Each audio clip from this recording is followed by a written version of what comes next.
Imagine, if you will, in the world of Ashentale, on the continent of Shill, in the lands to the south, there lies a beacon of righteousness. Its brilliance illuminates even the darkest hours, ceaselessly combating corruption and greed. However, deep beneath the earth, an insidious malevolence stirs, drawing the unwavering gaze of fate itself. It slumbers, biding its time until it emerges from the depths with a voracious hunger for light. Yet amidst this impending darkness, the gods of Ashentale remain vigilant, strategically maneuvering their pieces on the cosmic chessboard.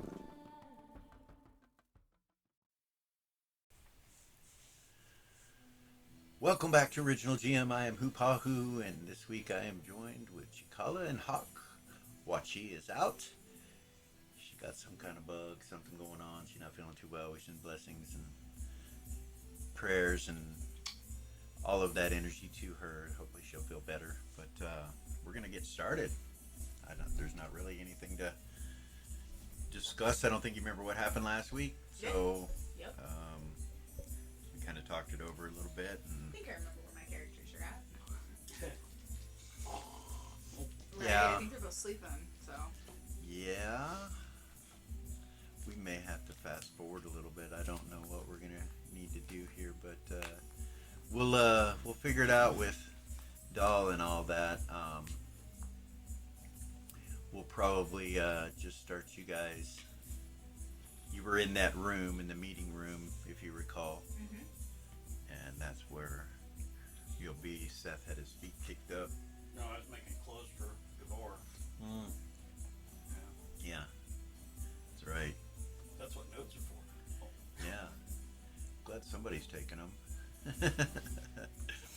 I usually have to count on Cikala for that. She's usually the one that is our note taker, but now we got a new note taker. Right. So you have someone to fall back on when you're not, when you didn't write anything down. Right? Usually I do. Yeah. Usually I'm the one who figures shit out, and you're like, really, dude? Put back in my notes, and I'm like, wait a second. All right. So you guys are sitting in the room. You, Ren, you're in your room sleeping. Okay. Eden is in the meeting room, sleeping on a couch, wrapped up in her wings. Kara's in there as well. She had been praying. Correct. I believe Doll and Timmy were talking. Doll was creating some potions, trying to create some potions. So she's at the alchemy place, at the alchemy table, trying to do that. And yeah, you guys can do whatever you would like to do. It's still daytime, correct? So yeah, it is daytime. Have we slept enough? Are we good to go there? Yeah, it'll be, as long as you needed to sleep. Who had meditation? I know Kara and Seth both had meditation. Neither of my characters have Neither of your meditation. characters Nope. have meditation, so we'll. Nope. And it took him 4 or 5 hours to create that outfit, so that'll be enough time for you to have slept and stuff if you want to. Okay.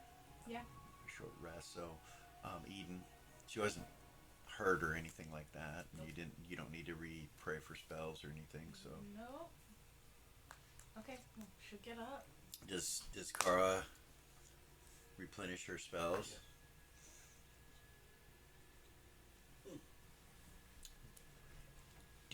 When did she pray for those spells? That was the first thing she did after she meditated, and then she prayed for forgiveness. Okay. When you attempted to pray for spells, was Ren still there?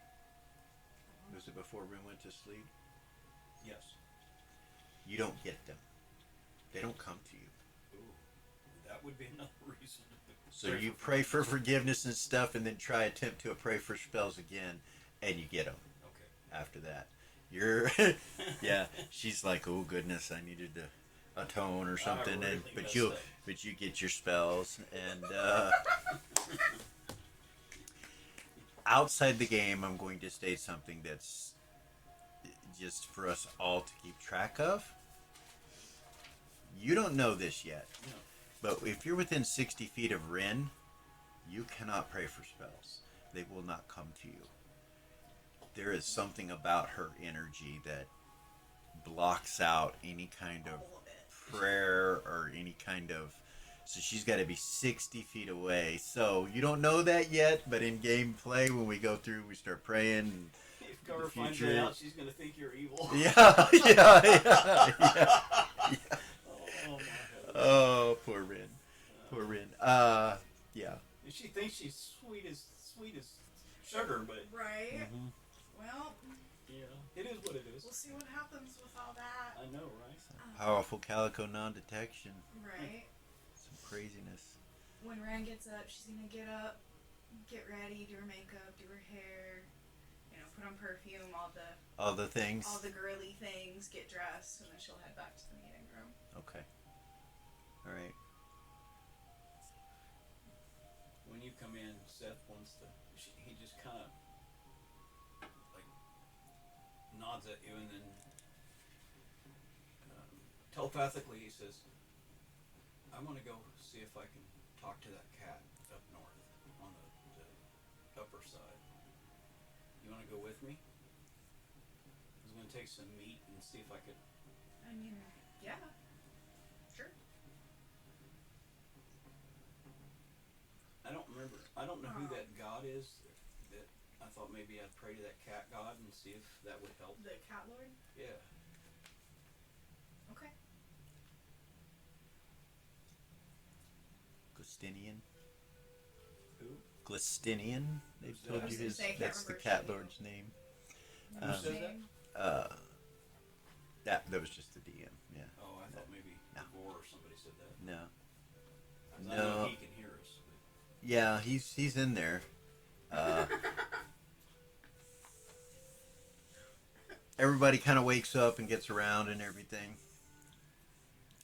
Doll and Timmy are over there, and she's like, "I'm really needing to work on this. I need to try to figure out what this is and how to make this and what I'm doing here. I don't know exactly what I'm doing." So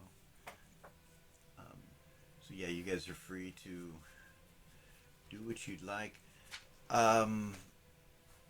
Yeah.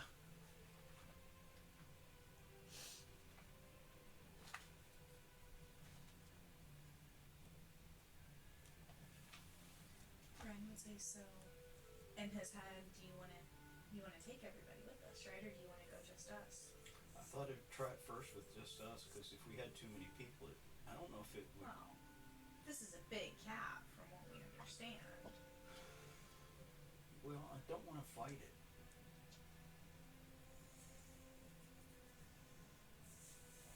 I thought I would try to talk or catch its attention first and then talk to it. Now, granted, I don't speak cat, but Well, doesn't hurt to try.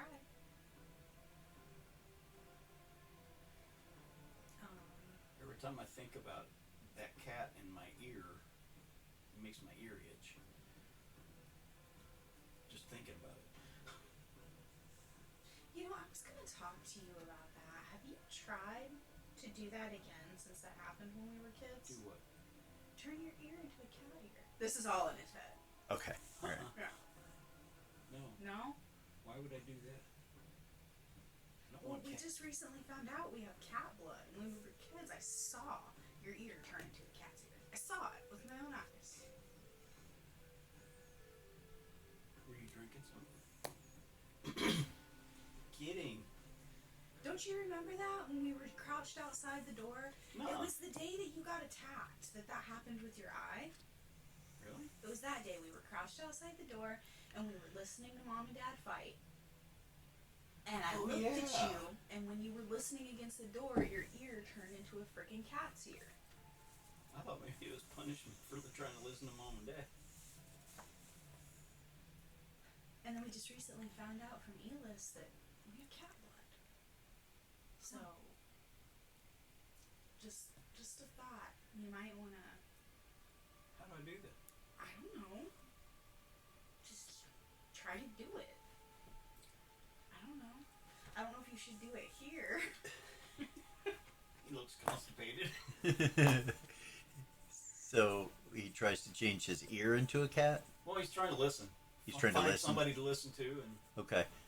All right. Yeah. Nothing happens. He just kind of. You're not doing it right. You're not doing it right.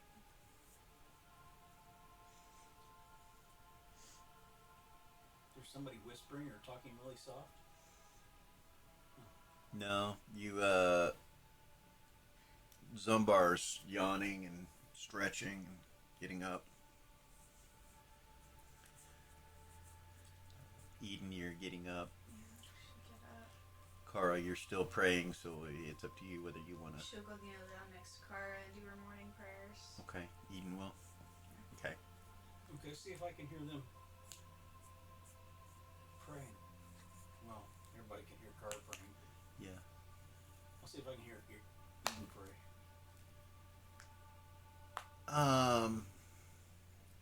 Roll percentile dice. When you're here, or listen. On your listen score.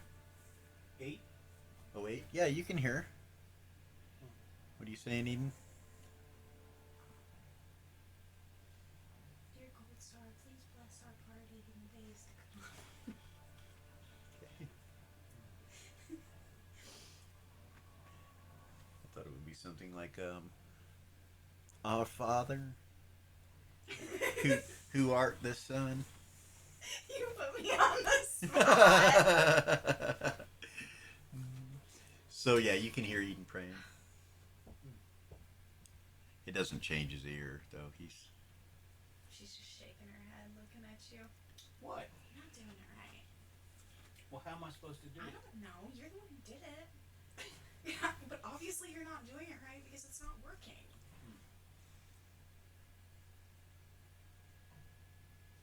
Okay. Okay, well. I'll focus on changing my ear. Into a cat's ear? Uh-huh.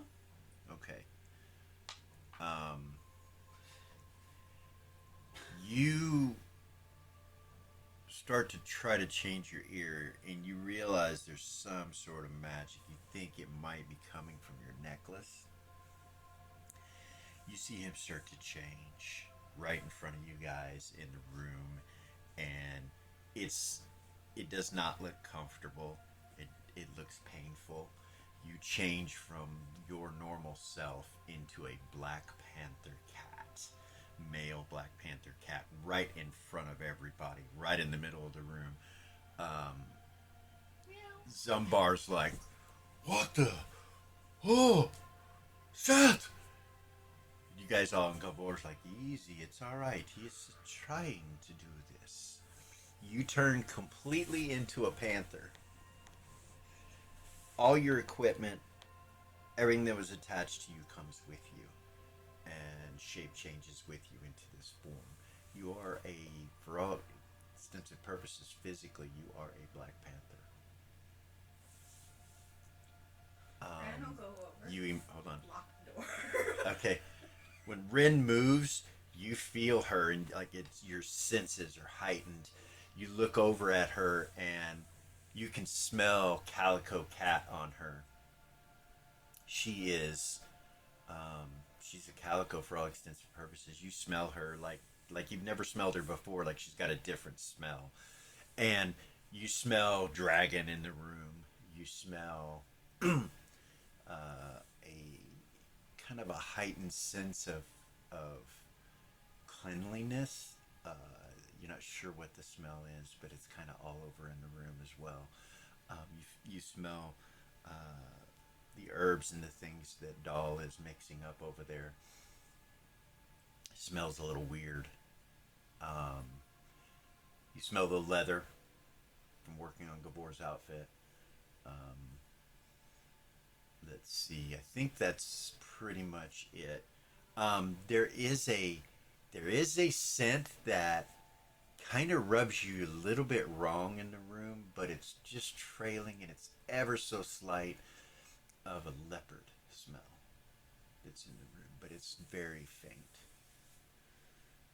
Your eyes, what you're seeing out your eyes, is a vision that everything is outlined in a white line, and everything is in grayscale and black colors, like dark colors. Nothing is colored currently.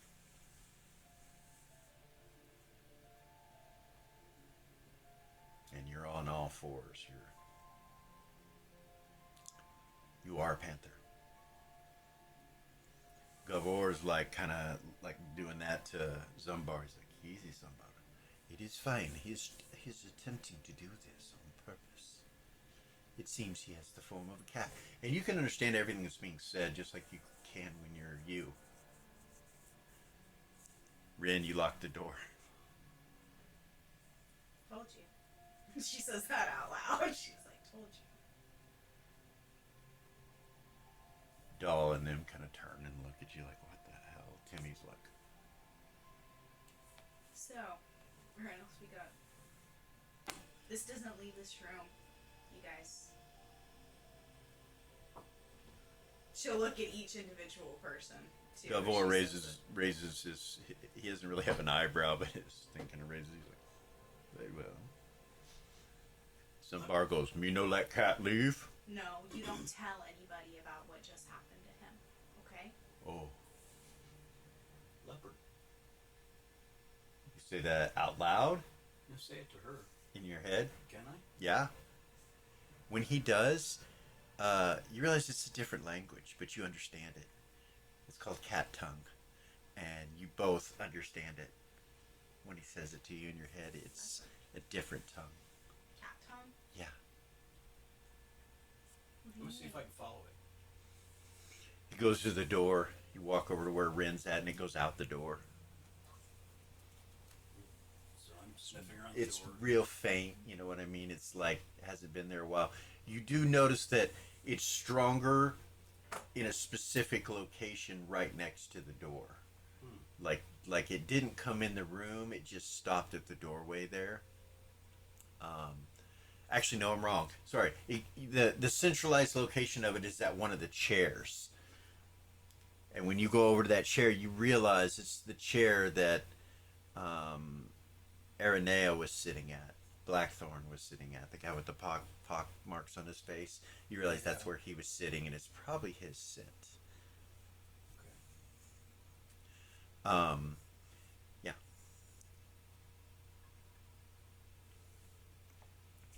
So, That makes sense. I will,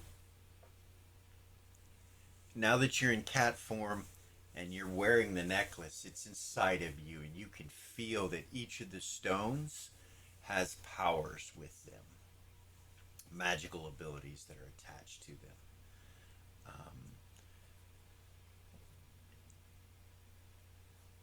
You know that you can concentrate to invoke those powers through them, but you're not sure what each of them does yet. You do know that one of them, its power is dormant, and that's the one that went gray colored when you died. And technically you didn't die, you just went unconscious. Right. You were, when the necklace went off, you were at -6 hit points, and it brought you back full hit points in the same segment. So you know that if you go below 0, it will burn a stone. You have 9 lives evidently, or 8 now. Yeah.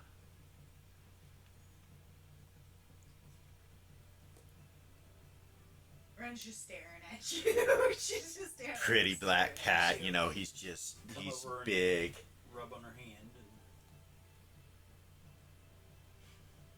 Kind of awkward, like. Yeah. Weird, like, go Big over. black cat. Gavor's kind of like, So that is Seth, correct? Do you understand us? Just nod. The cat nods. That could be very useful. Chew on that my- has to be kept. That has to be kept secret. She'll look at him. Why? You can't tell anybody. What is the reason? I don't really know. I just know that Can I talk? it could put it Do you could try? put Yes. it could put us in danger. What are you trying to say? Time is not to tell. You hear that come out of the cat in Seth's voice. Time is not to tell. And the cat moves its mouth.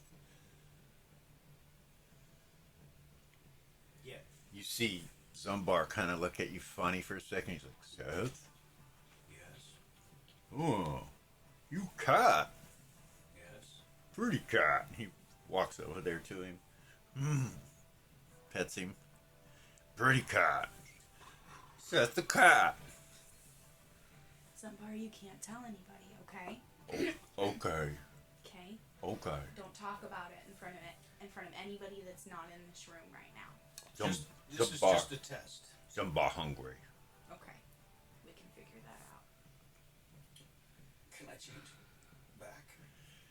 You think about it, and your form slowly starts to change, and he changes back into himself. Zumbar backs away, kind of like,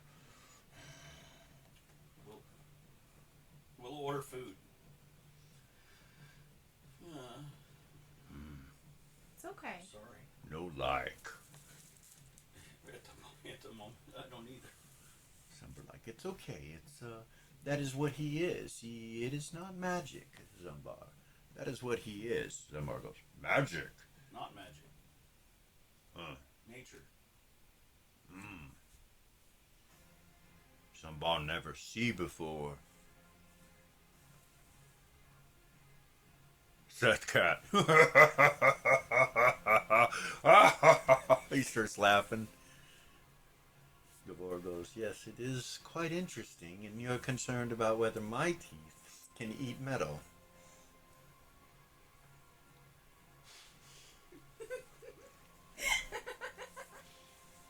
It's a learning experience.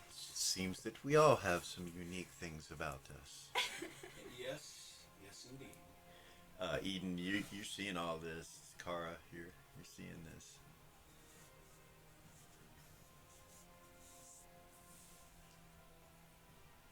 The song changes. She just looks at Kara kind of perplexed. She's singing. The song she's singing is protection from evil. Protect us from evil. Yeah. Not protection from evil. That's different. So you're not casting a spell? No. Okay. It's basically asking for divine guidance to. Ren is standing by the door, Yeah. so I don't know if she's outside of 60 feet. No, from she's not. Kara, She's within Okay. 60 feet, but that's all right. Yeah, it's not. It's just a prayer. It's not a asking for something specific. You can still cast. You can still cast spells. We just can't pray for spells, Yeah. right? Correct. Correct. No, she's not in the place of casting. It's just a.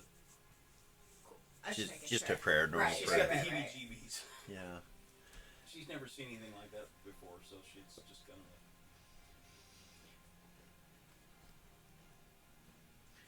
She's actually afraid for her mouse. Yeah. So far, Eden's the only one that's ever seen that mouse, and it never comes out of her bosom. Yeah, I mean, you didn't smell any mouse when, Yeah. you didn't get close enough, and there was so many smells. And Yeah. Masked by other smells. Now he's hungry again. Well, it So- is noon by this time, I guess. so the door's locked. She'll unlock it. Now Alright. that he's not a cat. Alright. anymore. Flat back closer to everybody else. Okay. I guess by now he's done with the clothes, so. Yeah. Zumbar's like, food? Yeah. Me too. That's gotta be a big cat. We can Yeah. probably Yeah, you were big. have it ordered here. Me like food here. Me too. And I'll give Zumbar his clothes. You mean Or not Zumbar. Gabor. Gavor? Gavor, yeah. Ah. Did you want any design on it? I put a little etching on the He looks them over. He's like, these seem very appropriate. We have, or you have done an excellent job. Thanks. Quite skilled, I would say. This, Practice. perhaps I should try these on. Please do. He will go over where the changing area is, which is where Doll and them kind of are, and he. I did add a shirt. Okay. He pulls out one of those separators, Right. you know, so that he can change the changing. What are they called? Why can I not think of the name of that? Anyway, I know what you're talking about. you know what I'm talking about. And yeah, and he'll change into the outfit. Who in the museum would she contact? Rin, Yeah, for food. for food. You would know. Remember her name. So You would know that all you'd have to do is just telepathy. Okay, she'll do that and get food ordered for Okay. all of them. All right. No problem. They will start bringing food in. Zumbar will sit down at the table and eat.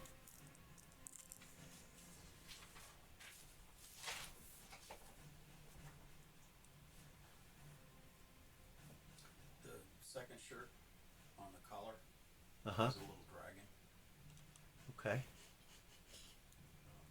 and I rolled a one. Oh, nice. For masterwork? Yeah, Nice. I thought it was supposed to be a high. No, No, low. it's supposed to be low. Oh. Which means that's like the best work you've ever done, basically, is what that means. Yeah, it's pretty much the nicest thing you've ever made. The first one is a tie. The second one is a button. Okay. So what's the general energy of each person in the room right now? This is just Ren asking, getting a lay of everybody's. Zumbar seems to be just, you know, he's just hungry. He's eating and he's hungry, and so Gavor is back changing. Okay. Doll seems to be frustrated. Her and Timmy are back there doing something with the alchemy work, and Timmy seems to be interested in what she's doing. Okay. Let's see.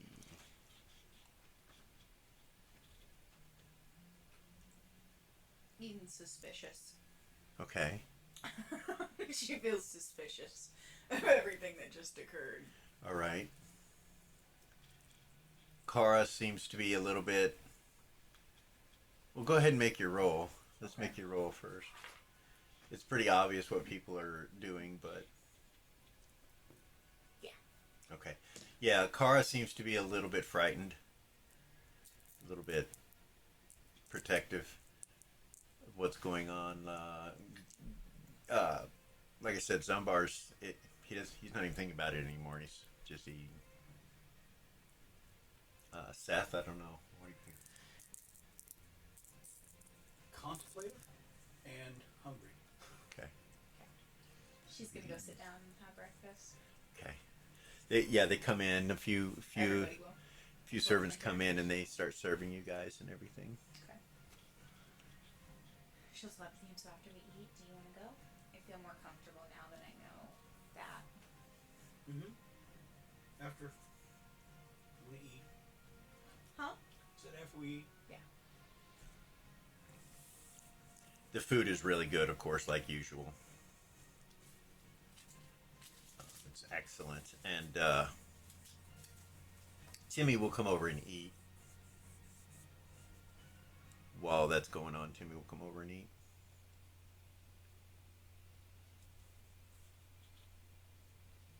She'll tell him, I think we should bring a couple of them with us. Okay. Like, I understand you not wanting to bring everybody because you don't want to scare him off, but like, or the cat off, but at the same time, like, I don't know that we should go just us.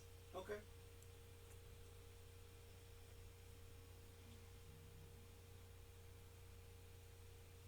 Well, that it wasn't just to scare the cat off. I didn't want to get them eaten. Got got you.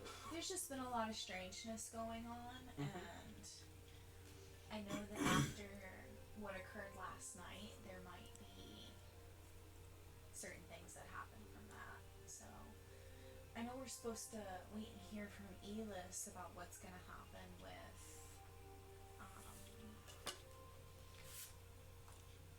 what is his name?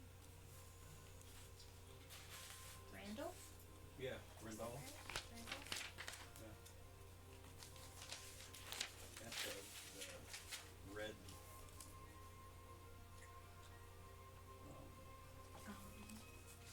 But I'm sure he'll let us know. The red I know line. he was concerned about us going anywhere, but Right. if we tell him that that's what we're gonna do, he's probably gonna tell us to not. So if you want to go, we should probably do it before he gets back.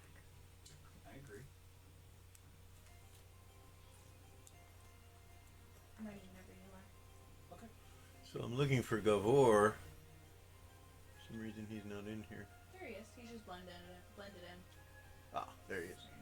Yeah. So you guys are eating. Eden, do you eat? Yeah. Okay, Kara. Yeah. All right. Eden will drink a huge glass of milk. Bring Okay. us any. All right. Some angel food cake for breakfast. For sure. Glass of milk and angel food cake. After she eats it, her wings glisten just a little bit brighter. No, I'm just kidding. Okay. Yeah, like I said, Timmy comes over and he gets something to eat too. Cool. And after you guys are done eating, do you decide to leave? Is that what you're gonna do? Yep. Just the two of you, or everyone? Who'd you want to take?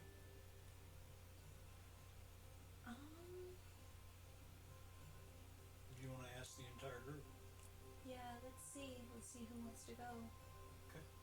So. I just don't want to split the group Okay. with everything that's going on. So he'll just look around the group and say, okay, I wanted to get some meat and then go up to the northern part of Queensland. There's a cat running loose, and I wanted to see what the possibility of making friends and a companion, or at the very least try to talk to it. And Another cat? another cat. I like kitty. Timmy's like, you're wanting to capture. Not capture. If we can talk it out of the city, that's one thing. If we could get it as part of the group, that's another. So you're a cat, is that right? Timmy says. To be honest, I don't know what I am. Well, you just changed into one, man. Right? I'm not sure what to think about that, but I'm still learning. I think it's kind of cool. Me too. You know, Doll and I. Do you know that guy at Pendar? Yeah. He said to her that she should think about praying to that cat lord guy. Clystinian? Yeah, That's what I was going to do. that's what he told her to do. Right. But he worshipped Gold Star, I thought. So I don't know. It's weird. It's just a strange thing. You know, he gave us a place to live. We live at the Roost. It's a bar up in northern Queensland. Yeah. Yeah, and it's really cool. It's upstairs and it's this like apartment type. It's just this flat up there that has all kinds of cool stuff. And, Nice. yeah, but we can come and go as we please. There's a bartender named Vic, and Tersa is the barmaid. Neat.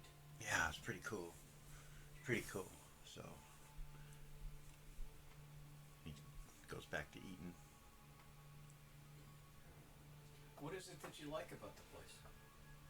That it's your own? Oh, that was cool, man. Yeah, but we can eat whatever we want for free. It's like here, but they had these cakes. They were so good. What was it? Doll, what was it called? She was like, oh, you can get anything there, I'm sure. She goes back to what she's doing. She's like, leave me alone, Timmy. I got to figure this out. He's like, Okay. Carl looks over and says, "Do you want some help?" No, I got it. Okay. She sounds frustrated. She wants to be left alone. Okay. Right. That's the general. Kind of the general feel, yeah. And Fuck off and let me focus on what I'm doing. right, that's kind of the feel that you get from her. Okay, well. Let's get to it, guys. Yeah? Okay. She stand up. Okay. Did we have a current quest from Elis at the moment? You don't. You don't No, have I didn't anything. think so. I didn't think so. I was just double checking. You don't have anything that's currently going on that he's requested that you do.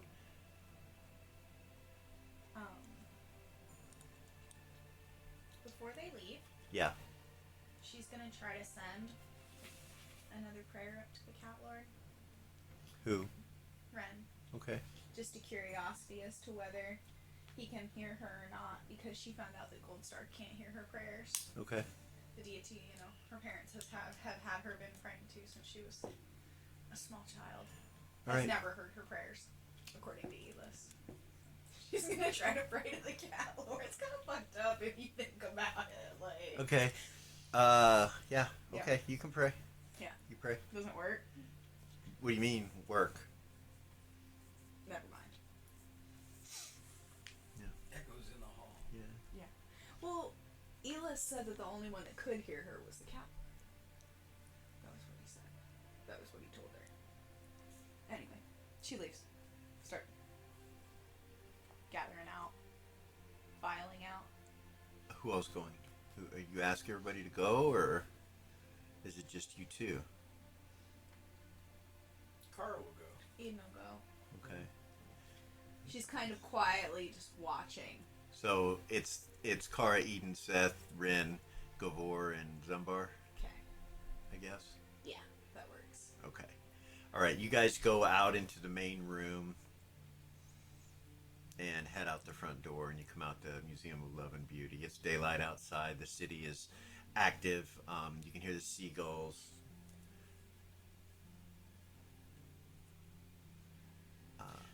Yeah. Curiosity's sake, can I smell cat? So you smell, and you smell the salt water, the salt in the air.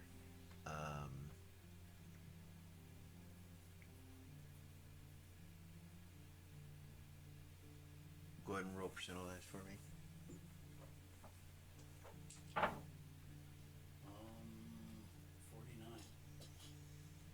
No.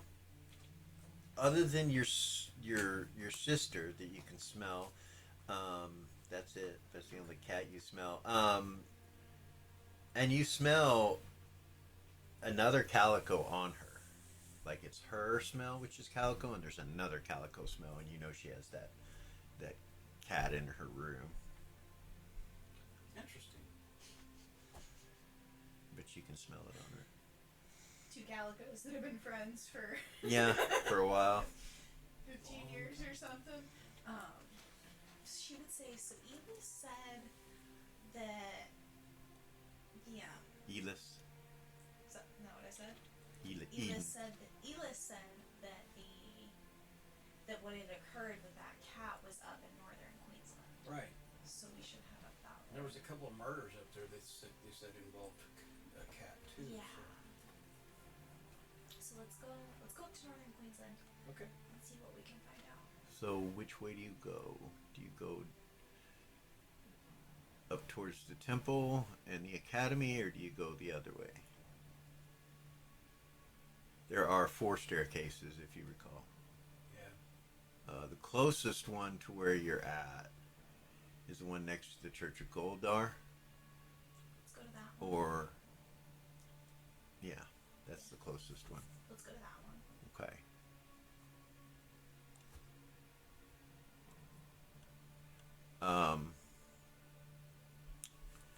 So you guys head up north, up that road right there.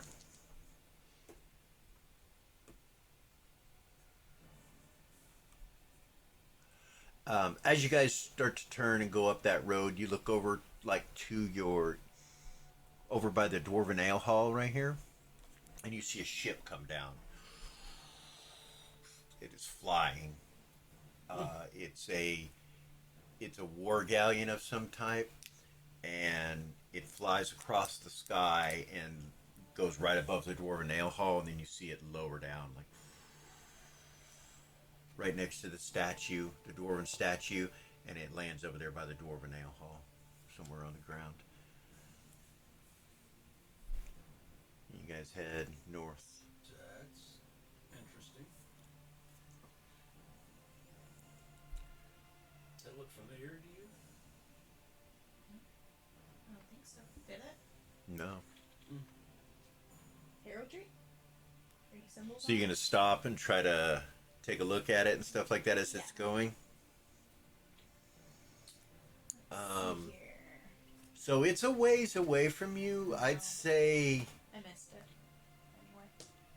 it's at least 400 yards away or so. I missed my heraldry roll anyway. Okay, all right. No, I don't recognize anything about it.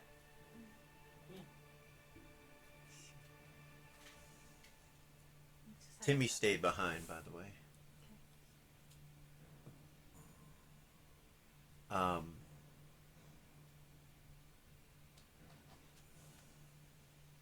So you go past Oak Manor here and head past Queensland's jail and watch headquarters and go up by the Church of Gold Star. And go behind the Temple of, between the Church of Gold Star and the Church of Goldar and the Temple of Gold Star, and you head up that staircase right there. Seth is quiet. Not in his head, but he's quiet. He's actually praying, Okay. which is unusual for him. So who's he praying to? That cat lord guy. Okay.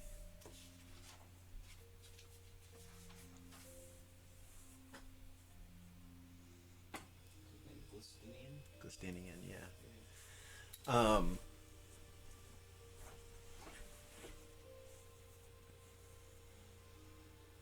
As you're going up the staircase, you're praying, and you can feel like he can hear you. Almost like it's directly connected to you. You feel the presence of someone listening. What do you say? I'm saying, please help me find this cat that's loose in the city, because I don't want him hurt.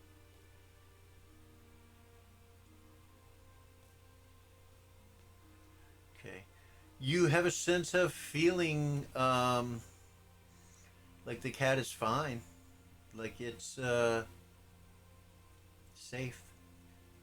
That's kind of the feeling you get. You guys make it to the top of the balcony right here. Where the Gold Star Academy is up over here, and this place here, Calvin's. Is it still loose in the city?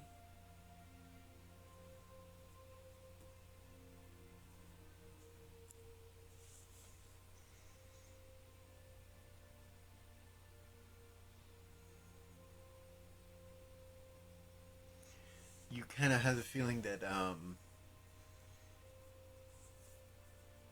it's him. It's the actual god of cats that was present in the city. That's the feeling. It's the feeling that comes over you. Seth just stops. Okay. Just Dead stop. Grab Just dead stop. Look at him.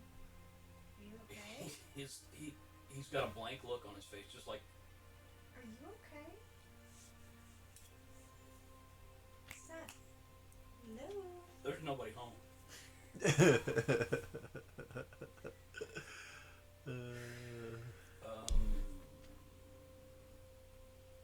She'll touch him on the shoulder. Hey. He jumps. Okay. Okay. We don't need to go after the cat. No? No. Did you change your mind? Kinda. Actually, it was changed for me. What do you mean? And telepathically, Is that that what she hears?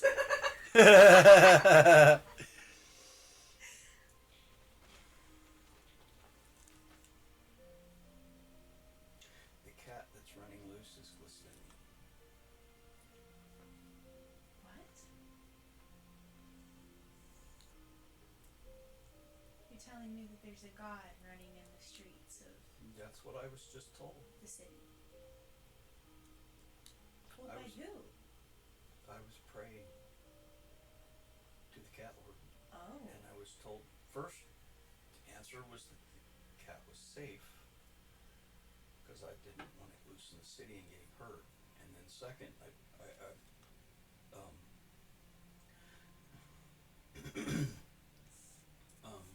and he said that out loud. Cat safe. Yeah, let's go back to the museum, you guys. I don't think we need to do this.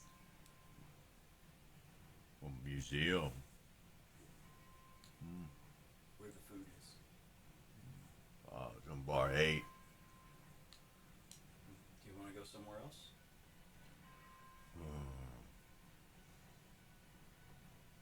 Actually, I wouldn't mind seeing what that warship's about. Okay.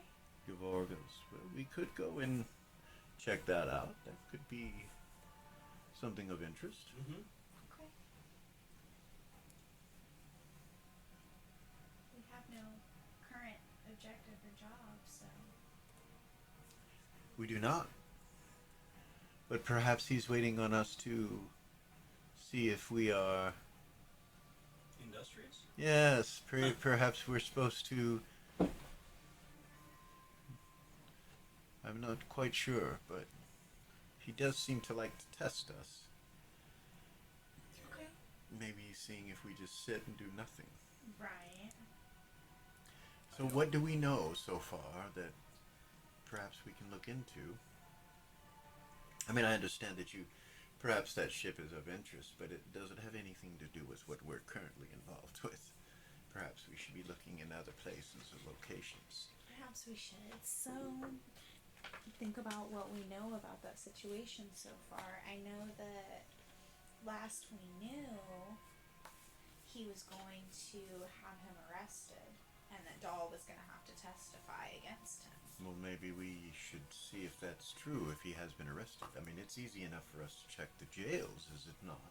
It is. True. It is. So, you want to go down to the jail and see if... Well, perhaps you... It's on the way. Very well. Very well. What were you going to say?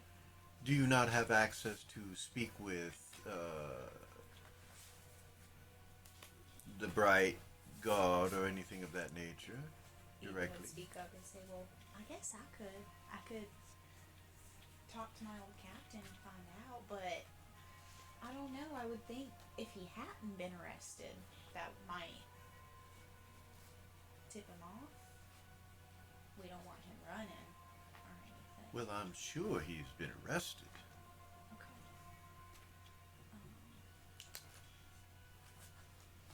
Give me 2 shakes of the lamb's tail. Perhaps the council, someone in the council, like your father. I'm not sure, but it seems there is a need for information, and he would probably know. Alright. She'll telepathy her dad. Okay. She'll be like, Daddy, While she's talking to her dad, are we supposed to stay away from the Red Lantern? No one told you to. Because that's on the way as well. How is my darling child this morning? I'm good. It's been a really good morning. Kind of some things, but I had a question. Did Captain Randall ever get arrested? Yes, Yes. he is currently in custody. However, his counterpart is still on the loose, and we are currently attempting to find him. The dwarf. Yes. It would seem that he has been completely closed-mouthed shut about anything that he might be involved in, and he is denying all of it, of course. Roger. the fact that he is a paladin of Gold Star and lying makes absolutely no sense whatsoever.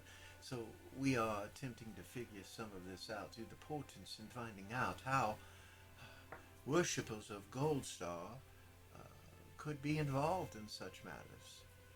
It is almost as if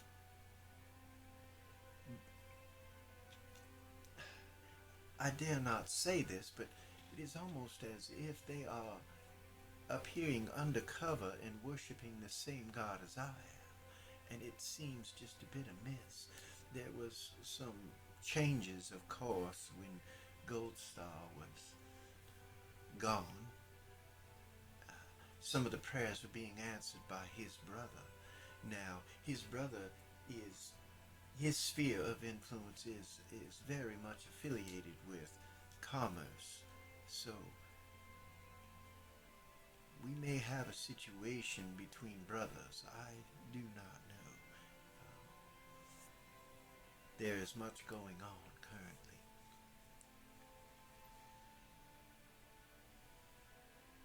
Wow. Yes. Yes, it is,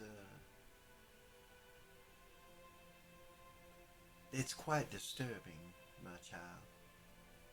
Well, maybe we could try and look for his counterpart, the dwarf.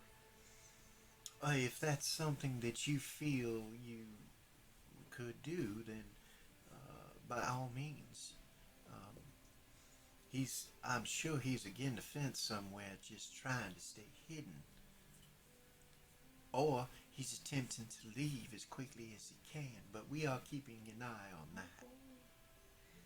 I did just see a ship come into the Dwarven Ale Hall down here in the Southern District.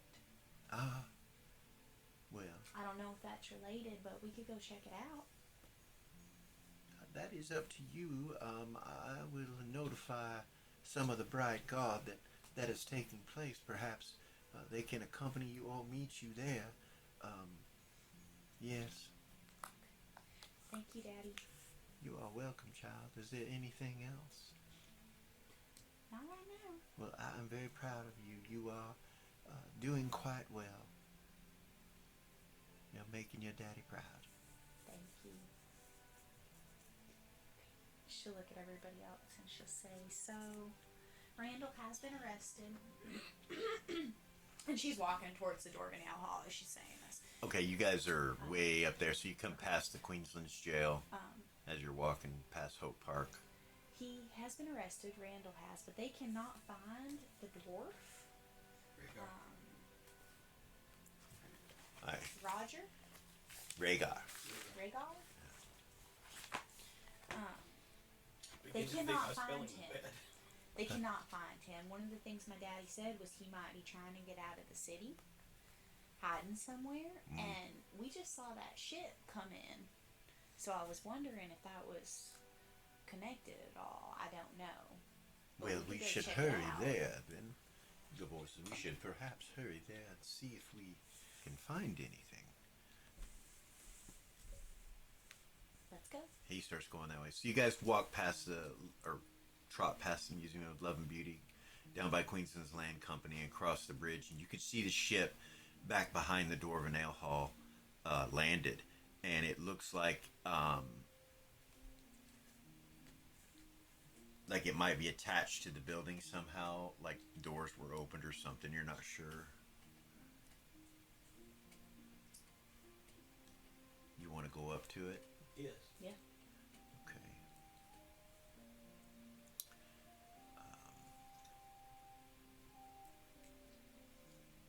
Let's take a quick break. I'll pull up the map and we will be right back. Dun, dun, dun.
guys come up to the door of the Dwarven Ale Hall. You can hear activity inside as you come up to the door. You go in? Yeah. All right. You open the door, and this is what you see. It looks as though the ship is parked and that the walls themselves are opened up to where the ship is part of the building now, oddly enough. You hear some music playing when you walk in, and you see a dwarven bard standing up on stage. And he's playing some strange, kind of ethereal type music. There is a bear rug on the ground that you see right here next to a fireplace. The bar, you can see how it's kind of an L-shaped bar, and then there are tables. There is a dwarf behind the bar, looks like a bartender. And then there's a female dwarf sitting over by the fireplace. It seems like she's listening to the bard and having a drink. And then immediately to your right, you see a table that's full of dwarves that look like merchant types, very wealthy, adventuring type as well. Merchants and adventurers sitting over here. There's 8 of them. They stop their conversation and turn and kind of look towards the door at you guys. No other races here but dwarves, so you guys really kind of stick out like a sore thumb. Wonderful. He's scanning the room for Rhaegar. That's the first thing he does. Okay, you don't see him when you come in. You don't see him, but you haven't come all the way in. You guys come into about right here. Just kind of walk up. The female dwarf seems to be very happy, and she's smiling, and she waves at you guys when you walk in. And of course, Kara's like, And the bard is kind of like, he smiles, when you walk in. These guys here, they don't smile. They just look at you like, what the fuck are you doing here? Past that table, you see another bear rug. It looks like a polar bear rug. And another fireplace. You can see the ship has cannons all over it that are facing in the bar. Different multiple levels of cannons as well. Swivel guns on the decks, and then some big cannons up here. Ship's wheels right here, but you don't see anybody on board the ship.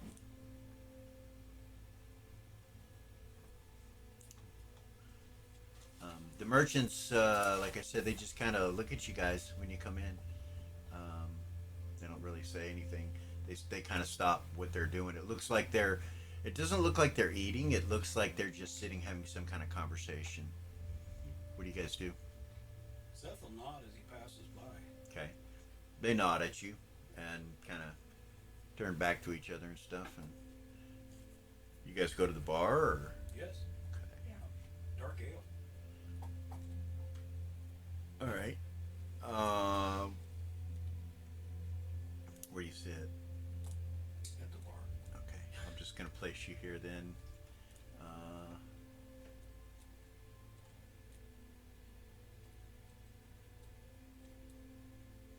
Unless you want to be somewhere else, That's fine. walk up to the bar, and the bartender, dwarven guy, looks at you, goes, welcome. You see here the dwarves behind you continue their conversation. It's in Dwarven, so if you don't speak Dwarven, you don't understand what they're saying. Nope. Unfortunately. Okay. Bartender goes, what can I get you? Dark ale. Ah, of course. And he goes back and starts pouring a mug for you. He puts it on the table. 2 silver, he says. How about you? And he goes, Zomar goes, I'll have one too. All Rand right. will smile and say, what would you recommend?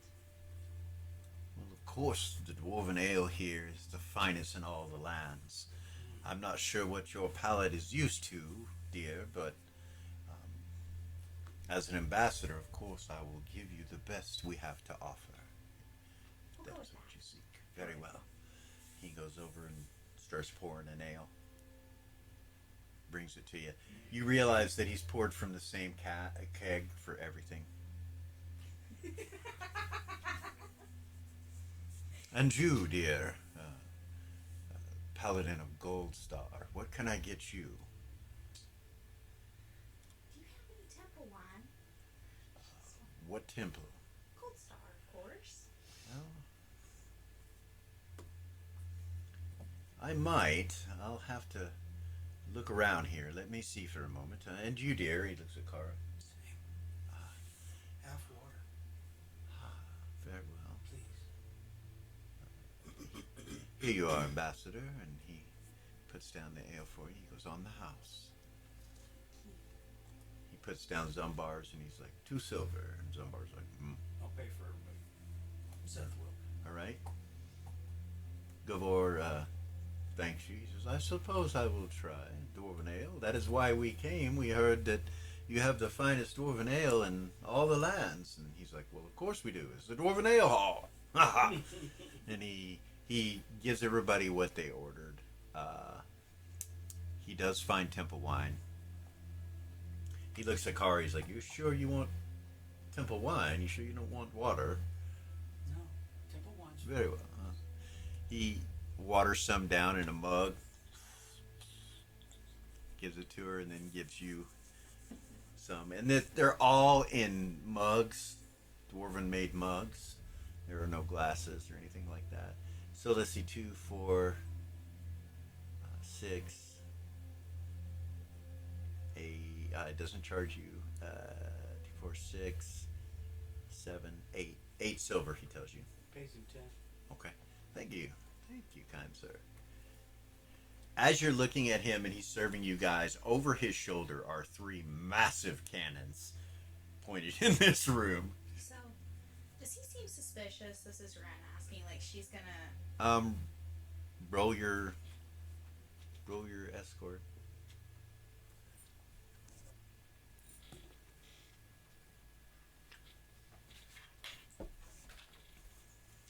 I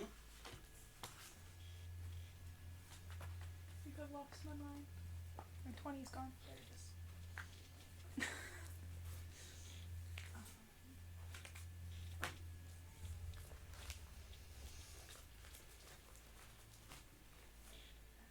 let's see.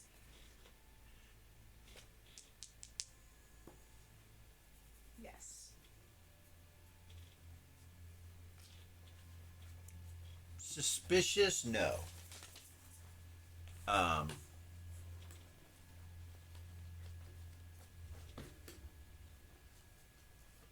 Very focused on you, yes. But any bartender would be for new customers. The dwarves over here behind you guys, their voices raised, and you can tell they're arguing. Some of them are arguing back and forth about something in Dwarven. They're not fighting like physically, but they are arguing. Their voices do get raised. Yeah, I can't do anything. I can't. Neither of my characters speak Dwarven. And neither of them are casters. She's paladin. She doesn't have spells yet. Yeah. Oh.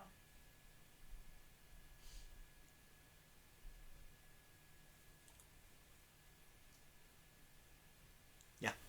So you start drinking your ale. Yeah, The dark ale. Seth, this is the best dark ale you've ever had. You're like, wow. It's better than the Brecker brothers back in Forn. It's better than their ale in the town you grew up in. Oh my god. Which is your favorite, actually, because you drank it, you know. Right. So, but yeah, no, this is the best ale you've ever had. There's some hidden scents within it that you're not sure what they are, but it's really good. Changed my mind about the red ale. I was gonna try that next, but He's like, we have the finest dark ale, and then Gavor's like, it's good, and Zumbar's like, He goes, it's filling. That's what he says. Big old froth on top of it when they serve it to you. The temple wine is temple wine. It's right. no different. Ren will telepathy galore Okay. and say, "Can you understand what they're saying over there at that table? I don't speak Dwarven." No, dear, I do not understand what they are saying, he says in your head. But I can. I can't even understand what they are thinking because they are thinking it within the language of Dwarven. But from what I can tell, they are specifically arguing about something. They seem to disagree. The individuals on the northern side of that table, the three, they seem to be the ones arguing with the others.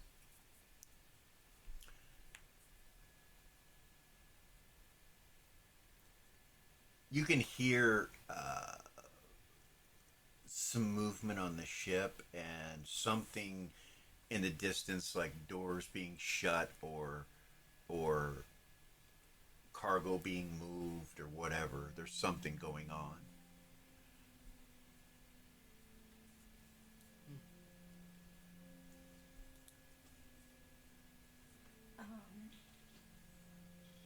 So where the cannons are coming out, where Ren is sitting, is it like flush to the cannon, or can I see in it just sitting there without moving or making it obvious that I'm looking? So the cannons are on the top deck, so they're up above a little bit. Like the whole wall behind the bar has the ship put into it. You're not sure how this is possible. You don't see any hinges or any doors, or it's almost like the ship just melded into the wall or something.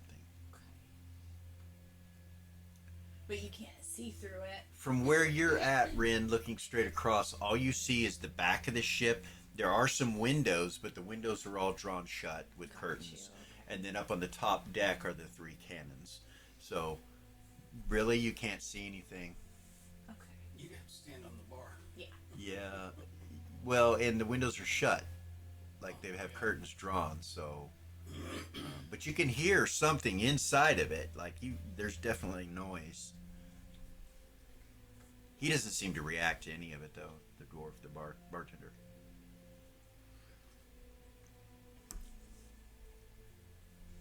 It's not often that we have anyone but dwarves come in here, so it's good to be able to spread our craft of, Why our not? wonderful This is drinks. the best ale I've ever had. Oh well, thank you. I appreciate that compliment. I will let the brewers know for sure.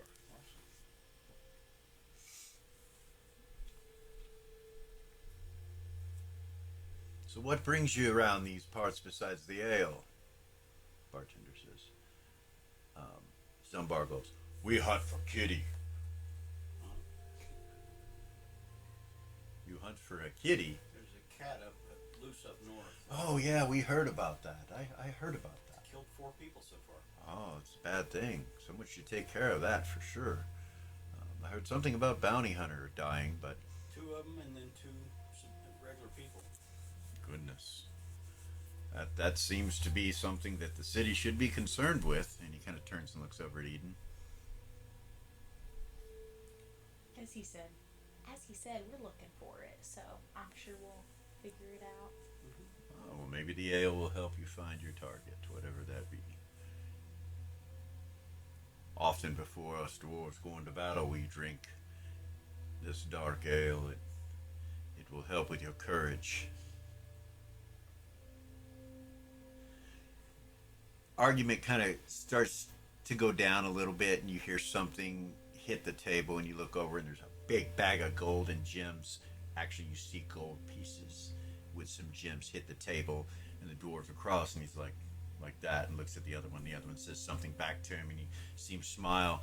These 3 to the north are like, and the one to the left here reaches across and starts gathering the gold and the bag and the gemstones. That's quite an argument. It's like right behind you, Eden. Like there's a bang, you would have definitely turned. Yeah. And the guy closest to you is the one that starts gathering it up. Roll an observation. Eden? Yeah. She's right next to them. Cora, you too.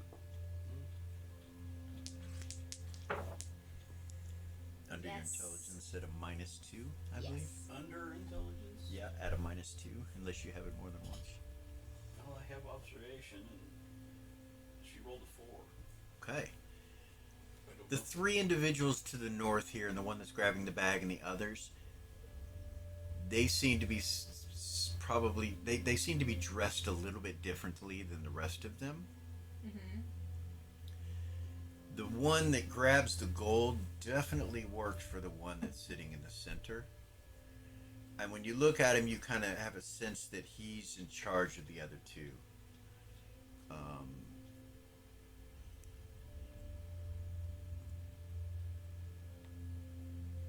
their weapons and their clothing and everything, they don't look like they're from here. They look like they're from somewhere else. Okay. You know what Queensland finery and even dwarven attire looks like in this area. Right. The 3 of them are not dressed like the others. Especially since Seth has worked for him, so. Yeah, so you know for sure that these guys are foreigners. They're from somewhere else, not from here. And I'm surprised he doesn't speak Dwarven since he worked for him. yeah, Ren will telepathy, or Ren, Eden will telepathy the party, except for Zumbar, because he doesn't seem to know how to okay, be covert. all right. We learned that last time, and she will say, "Those 3 aren't from here. They get The up 3 closest to me." and start walking over towards the ship, and you see a door, a little platform open up, and they go onto the ship, or into the ship, actually, not onto the ship. It's like a door, and they go below deck onto the ship. Those 3 aren't. The 3 that just got on the ship, they're not from here. I don't know. My daddy said he would be sending Blind and Guard. I don't know. I'm not seeing anything besides that, though. I don't know if we're in the right place. What do you guys think? These dwarves, once they get up and leave, all these dwarves, except for the one that was sitting over by the polar bear, get up. And they leave money on the table and their drinks that are there for the bartender, and they leave. They exit. Exit stage left.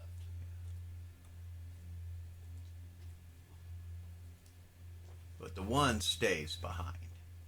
Meanwhile, the bard is just playing, and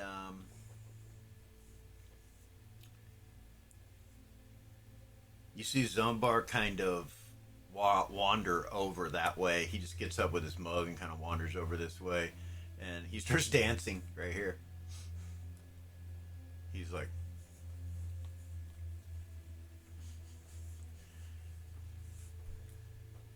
he kind of looks over at the dwarven female, and she's like going like this, and he goes, "You want to dance like that?" And she's like, "Well, yeah." And she gets up and comes over to him. You see this little tiny dwarven female and Zumbar start dancing together.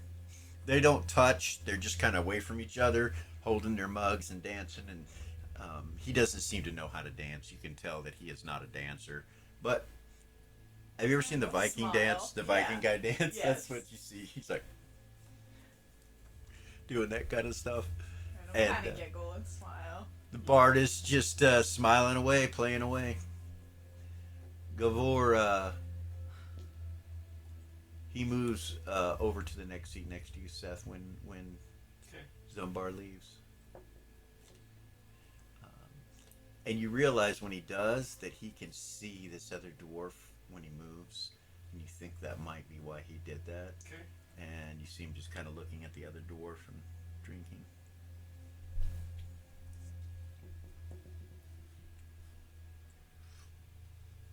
He seems to be concerned with who we might be, he says in everyone's heads. He is hiding something. You see the ship start to move, and as it does, the wall goes back to solid, and the ship just basically disappears from your view, and the walls just reappear.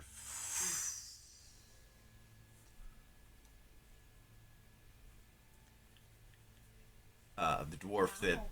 is sitting at the polar bear, he kind of looks at the wall as it does it, and then he kind of looks back forward again. Now that is about the weirdest thing I've seen. You say that out loud. Yeah. The dwarf goes, "Ah, it's nothing to worry about. We often have deliveries, of course, with the finest of ales being made. There are those merchants within various places that come and gather. Our basement down below, we have a brewery down there, so we do move kegs and things of that nature and sell. Are any of you interested? We do sell by the keg."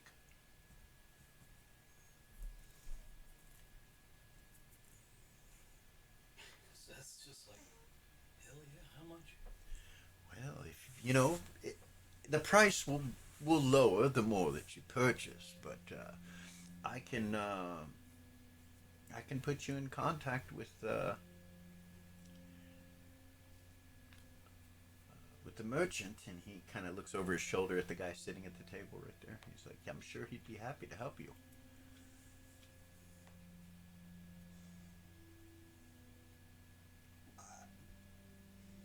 I understand you're probably here to enjoy yourselves. I mean, we can always schedule an appointment, but Ran will telepathy Seth and say, "That's an opening for us to talk to him." Yep. Say yes. Yes. okay. He kind of goes to the edge of the bar and he looks over at him. He goes, "We have some interested buyers." You see the dwarf kind of raise an eyebrow and then look over at you, and he's like, "These ones here?" And he's like, "Yes." He's like, "Come sit." Absolutely, I'll move over there. All right. Gavor comes. You guys all come. Yeah.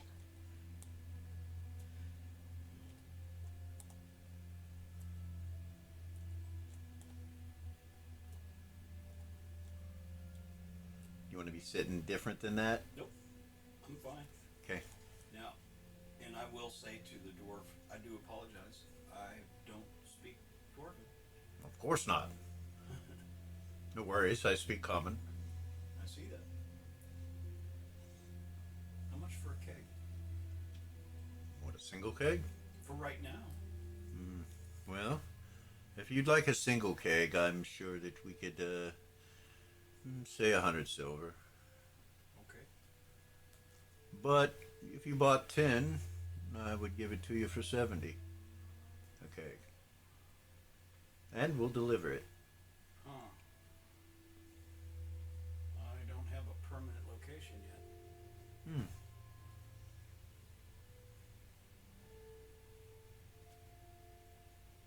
Question. Kind of looks over at you, Rin, and he's like, "Thank you for coming to our establishment, Ambassador."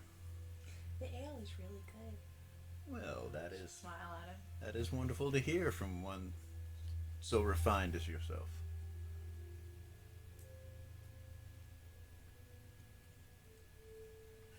Your name? Renara. Renara. Do you think they would mind if I kept it at your place until I found a local place to stay? I'm sure I can talk to them. We'll see. I am the merchant Kavanaugh, and I also own this fine establishment. Do you? Wonderful place. And Thank you. the best ale I've ever had. Of course it is. Of Quite course it literally. is. My brewmaster is the best across all the lands. He has a great team as well.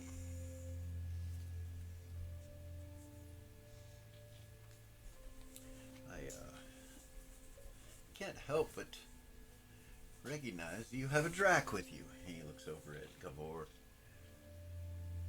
"Do you speak common?" And Gavor goes, "Well, of course I do. I speak several languages. Dwarven is not among them, but I am quite versed in several forms of communication. Is it true that you all only live a decade or two?" "Yes, it is." That is too bad. I've heard that it is difficult for your people to even accomplish certain goals, being that you don't live very long. You see Gavor nod. He goes, "Yes, we do not have any cities, or we seem to be a wandering tribe, as it were." He's like, "I can't imagine not having any culture or traditions. It's just a strange way of going about living."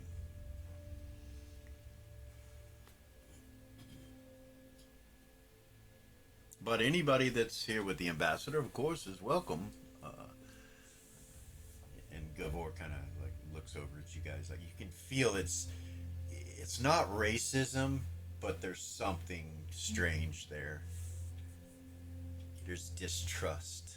Yeah, because he's Drax. Yeah, because he's a drag. You can tell. And he's like,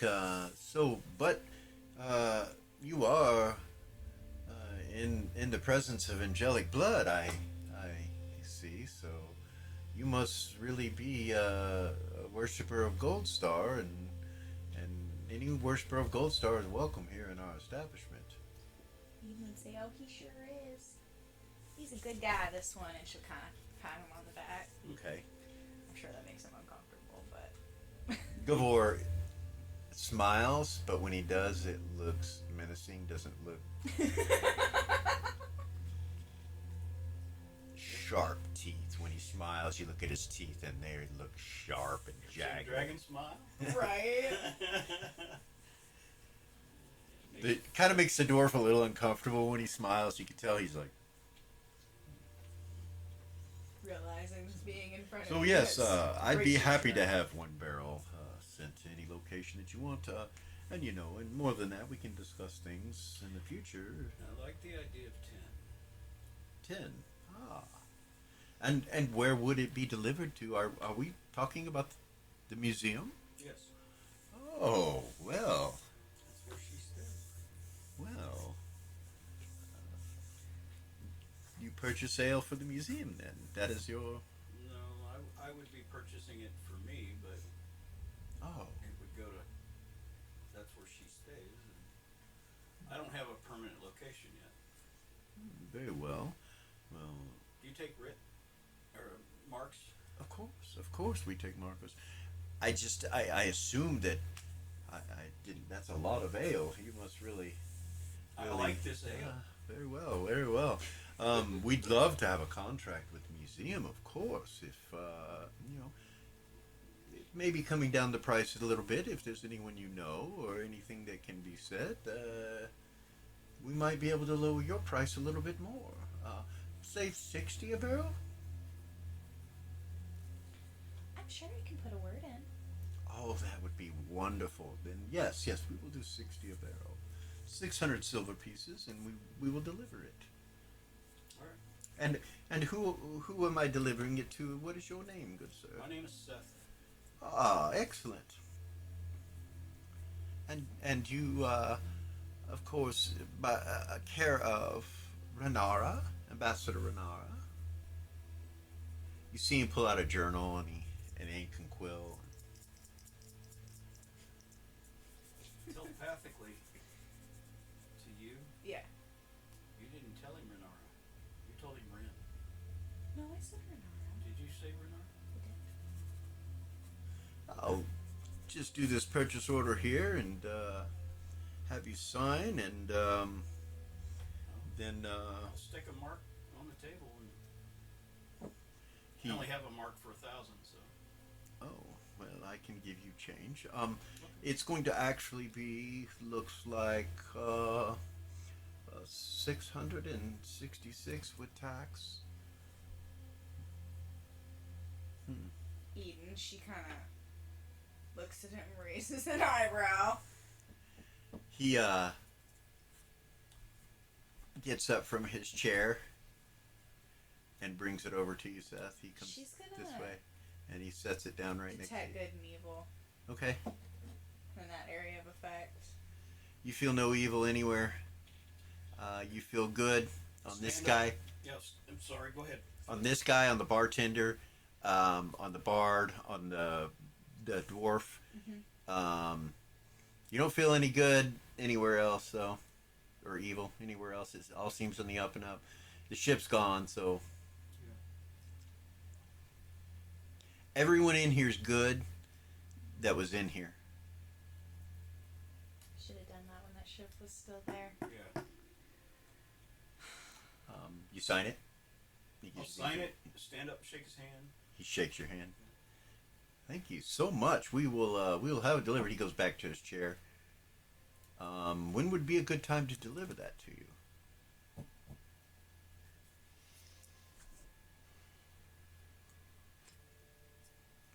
As you guys are standing there, and he says that, you hear the door open. You look over, and you see him. He opens the door and looks up, and he sees you and just stops. And then goes back out the door quickly. Shit, Eden will jump up and run. Roll initiative. Yep. Roll initiative.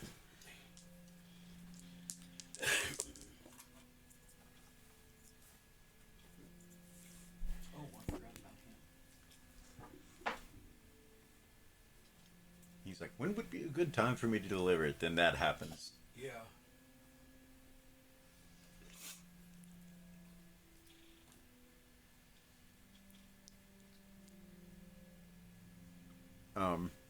So 10s and above? Um, Any no? Seth was 11. Okay. He's looking at the dwarf. The dwarf just said that, and you kind of turn. You see that dwarf. What Cara do you- was 5. All right.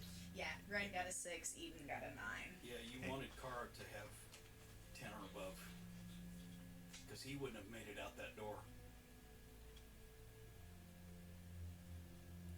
So, what does Seth do?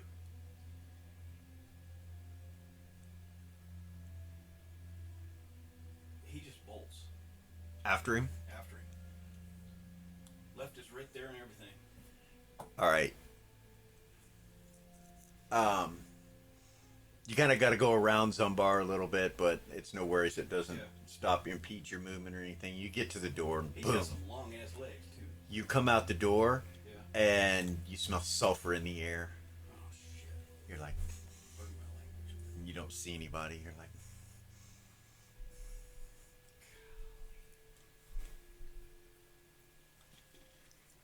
Is that 9? that was an 11, Oh. 10, 9. Eden's on a 9. She'll run out the door. All She right. still has Detect Good and Evil up if she's running out. Okay. So she'll see if she can feel him. No, you don't feel any. You smell sulfur when you step outside. Sulfur. Yeah. I don't like Tell him legs. about it. Huh? Shit. When you guys come outside, you don't see him or see anything, but you smell the sulfur. Then up the street, probably about 80 feet or so, you see a troop of blinding guard coming this way.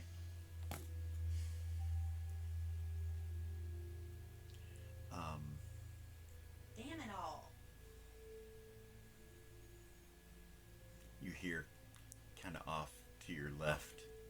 Shit. In common. See Pindar appear.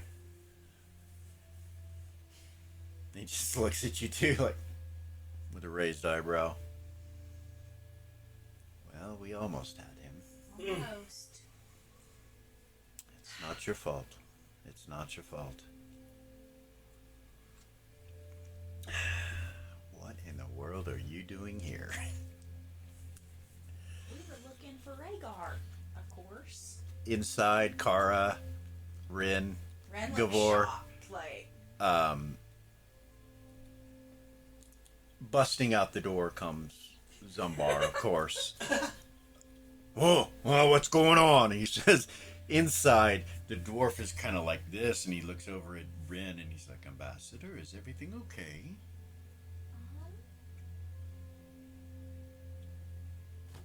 I'm gonna go see. Excuse me for a moment. She'll stand Of up. course, of course.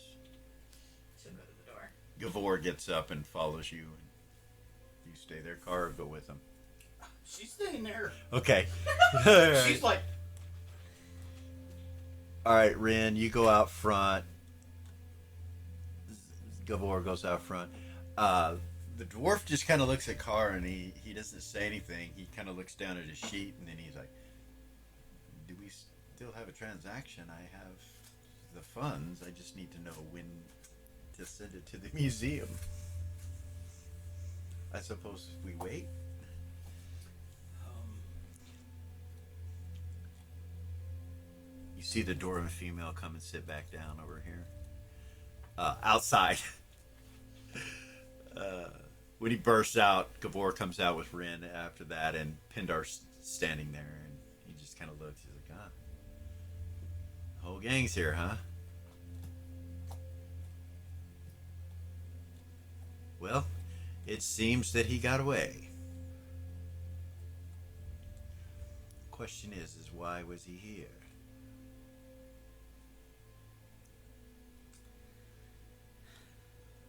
Perhaps the proprietor knows. good question. Excuse me, and he steps past you guys and goes inside. About that point, the blinding guard's about 20 feet away. They come marching up. Ren will step off to the side so that she's not standing right in their way. Okay. They just stop right at the front there, and they kind of turn and look over at Eden.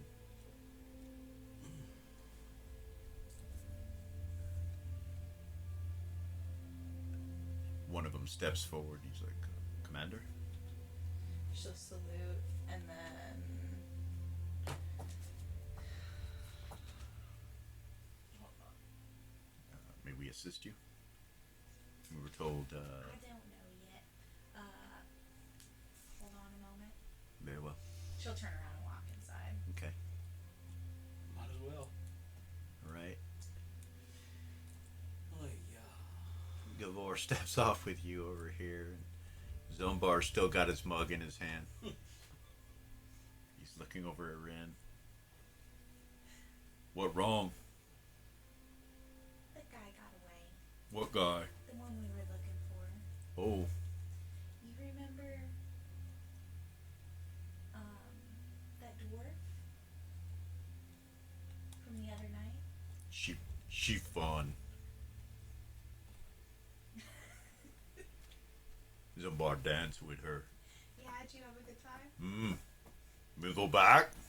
Yeah, you can go back. Oh, he goes back in. She'll just let it go. Okay. Like, she doesn't even try to explain. He goes it. back in, and at this point, the music stopped, and the bard comes down the stairs and goes up to the bar over here. Sits up here at the top, and he's like, "What's going on?" And he's talking to the bartender. They're talking to each other in Dwarven. Seth, when you come back in, the merchant kind of looks over at you, and he's like, "Oh." Pendar in there? Yes, Pindar comes to the bar itself Okay. and sits down. What do you do? Go sit next to him? Yeah. Okay. Zombar comes over here and sits next to the dwarven female. Rin, you staying outside? No, she'll turn around and go back in. You see Gavor go over right in front of the doorway and kneel down to the ground. You see him touch the ground. She'll stop and wait.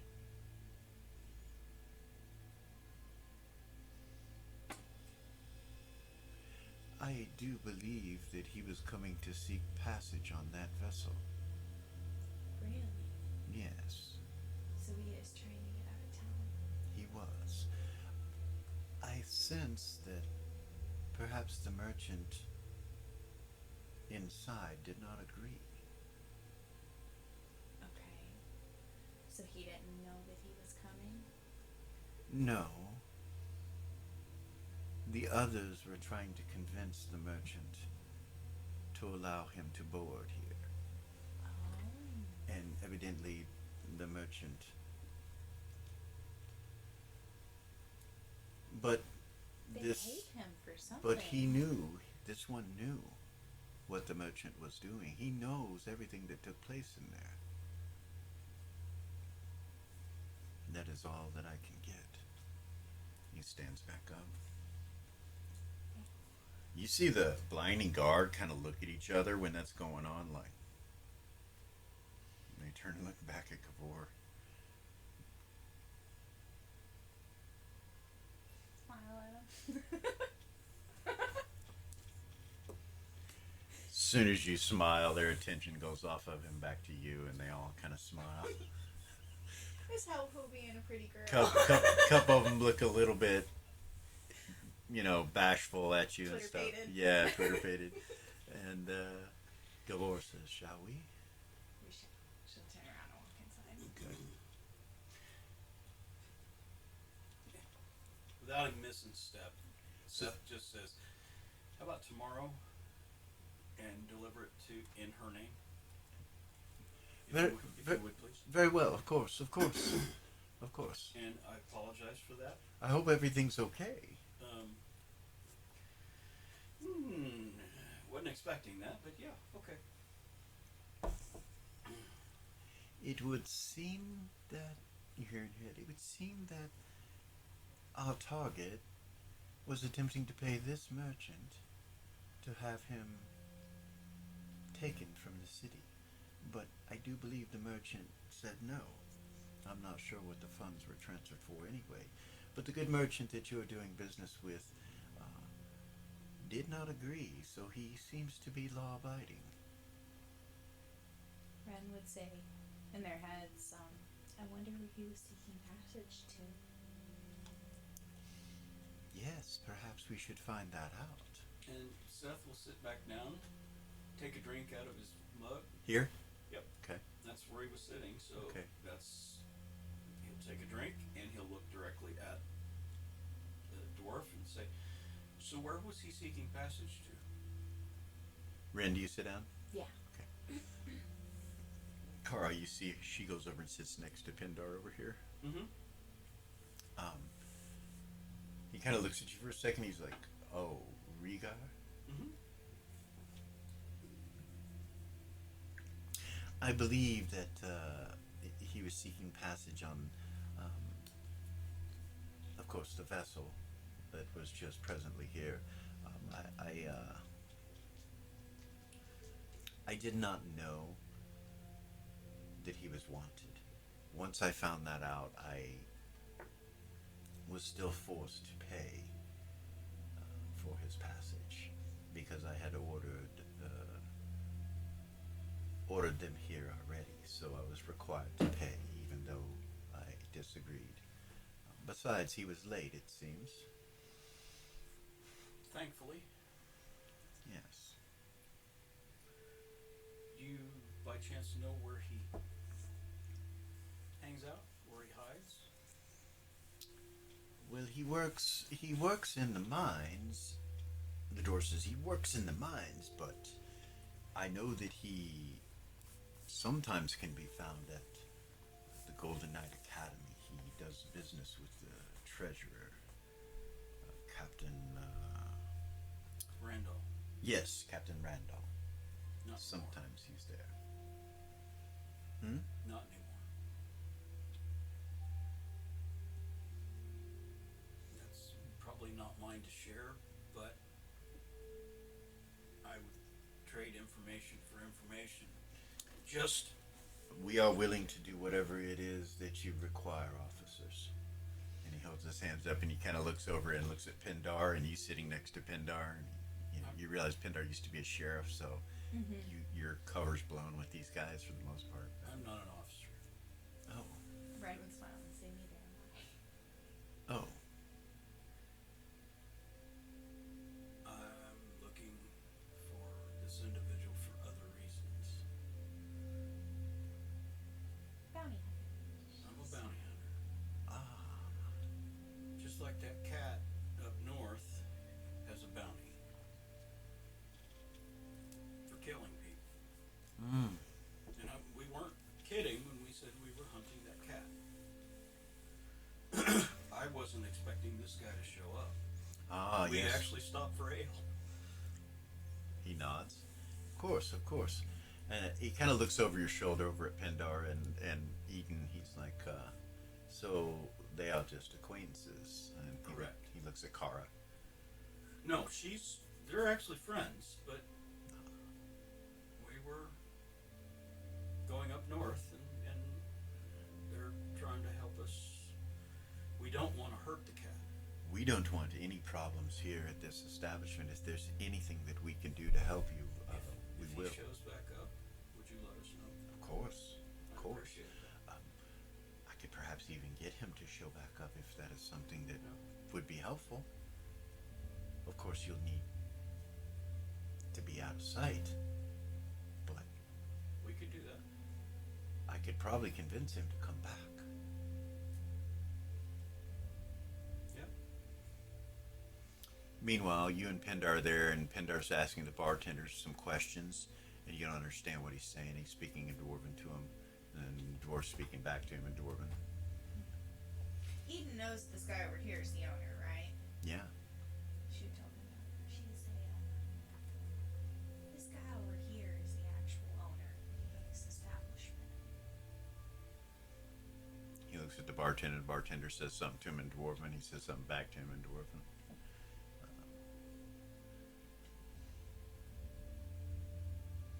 Pindar stands up, walks over to where you're at, over to this table. You Eden will stand up. okay. He comes over and he's like, excuse me. Hate to interrupt your conversation. He goes, perfectly okay, officer. We're here to help. Whatever it is you need.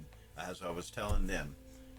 He kind of looks at you guys and he's like, oh, well, they're not with me. And he's, We'll explain what we found out and what he's willing to do, and Pindar listens.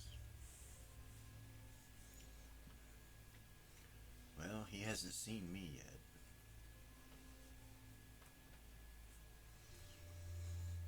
we could find a way to be out of sight.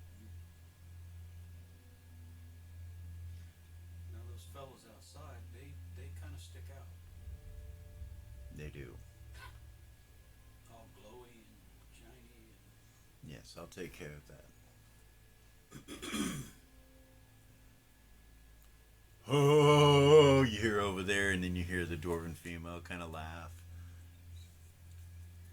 You look across, and they seem to be talking and getting along really good.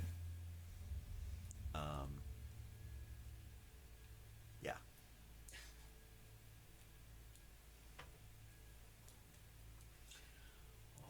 He stands up and walks over to the bar and hands the bartender the paperwork, and the bartender nods at him, and they speak in Dwarven back and forth for a moment, and then he comes back over, and Pindar's like, so I suggest that all of you vacate the area. He's going to know who you are, but he does not know who I am. Good merchant, it would benefit the city and the citizens of this town if you were to help us. Of course, of course.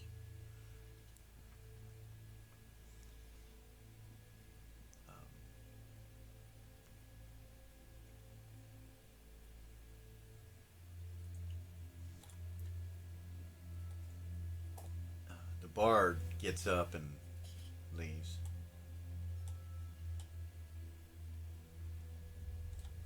And walks out. As he walks out, 5 dwarves come in. They look like miners. And they come in, go up to the bar.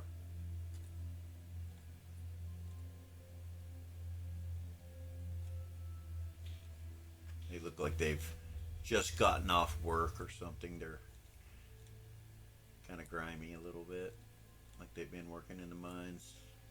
And they order in Dwarven. The dwarf starts serving them. They don't seem to pay any attention to you guys.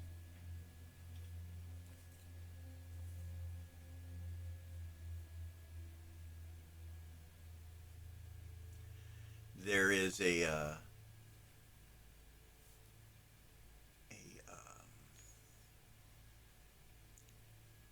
like a thudding noise under your feet as you guys are sitting there. You see the merchant kind of look down. No worries. They're moving some barrels.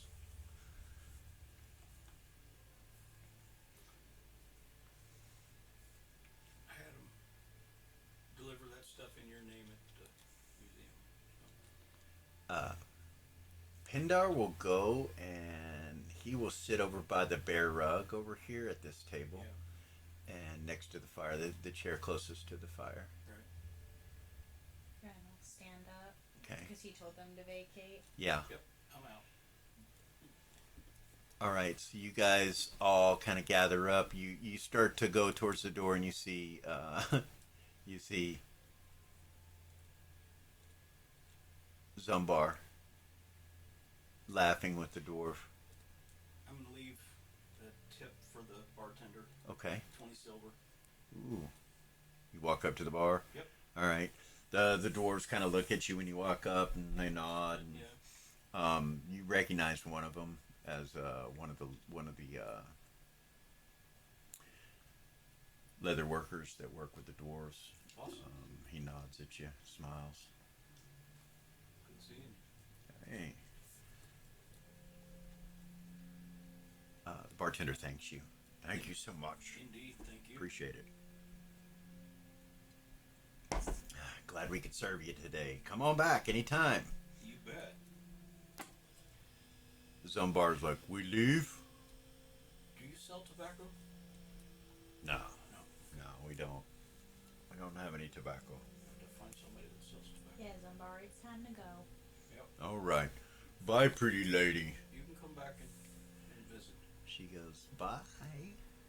It's nice meeting you. And he's like, nice meet you too. Thank you. Nice dancing. And you guys leave. You exit. You come out. Yep. Where you want to go? We're going to take a quick break right there. And we will be right Doggone it. back.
what a mule is, right? No. Half dwarf, half human. Oh. All right.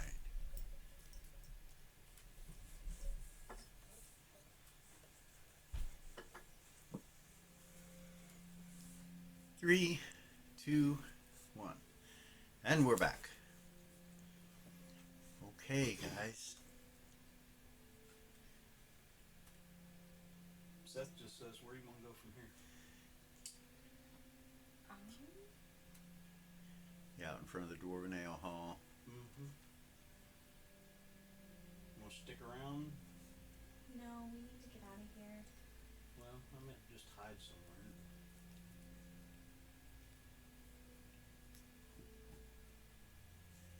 I do believe, Gore says, I do believe I know where he went. Yeah? Yes. I believe he went back to the mines. Okay. Do you feel like we should pursue that? It is up to you. I do not know if Pindar would want us to attempt to distract what he is doing now. If the merchant will bring him back here, Right.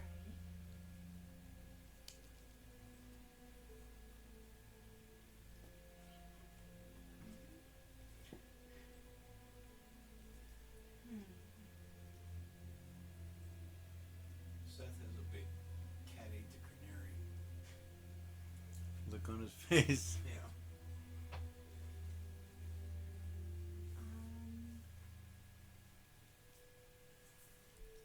Kind of like distractions.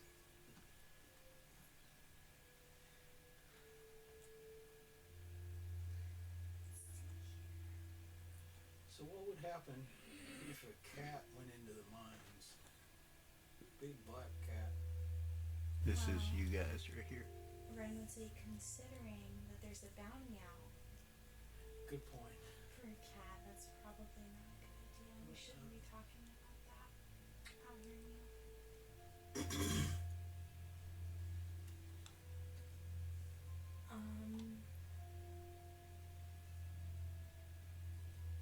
Eden would say, well, I could ask Pindar if he wants us to pursue that or if he would rather us stay out of it for now. Not a bad idea. Eden will look through Pindar. Say, so I think we know where he went. I don't know if you'd like for us to pursue that or let you do your thing here. Well, it may speed my thing up if you are in pursuit. Where did he go?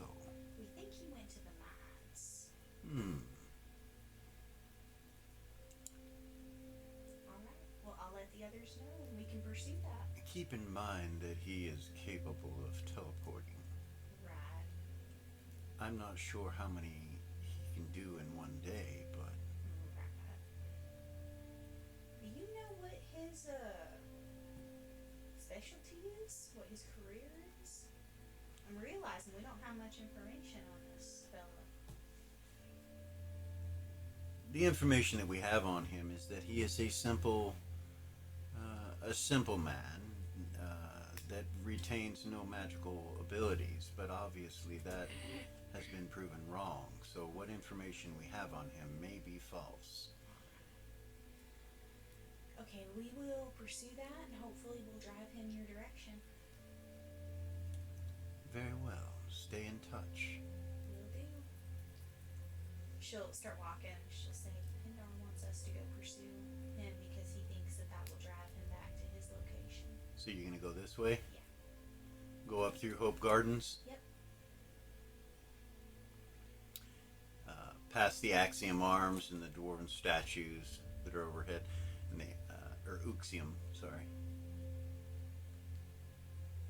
And sorry, Goodness. yeah, and over to the Queensland's mines.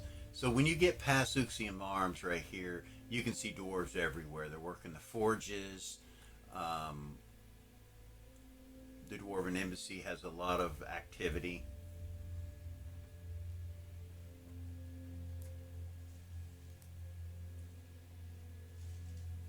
Gavor says, I do believe that is the ship. And he looks like straight up. And up in the sky, way up there, you see a little dot. Looks like they're waiting.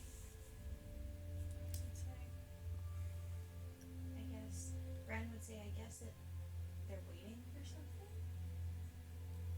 Why wouldn't they have left yet? I don't know.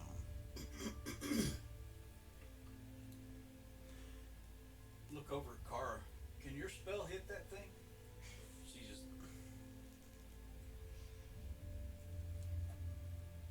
Okay, so is there like so the Queenland mines are right there. Is there like an entrance anywhere or Right here. Yeah. That seems to be the entrance when you look at it. And like I said, there are dwarves everywhere, all around working and stuff like that. They don't seem to mind you guys, though. They don't like say anything or do anything to you guys as you come walking up. You do notice that they're unloading carts right now, Mm-hmm. and it seems to be silver, raw silver.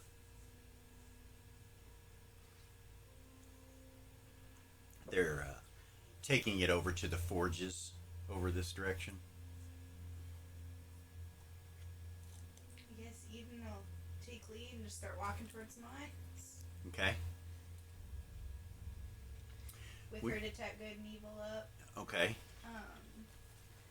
She had While she's looking, if Seth sees any of the guys he knows, he'll just, bump fist and. Yeah, no, you recognize a lot of these doors. You've been up through this area quite a bit.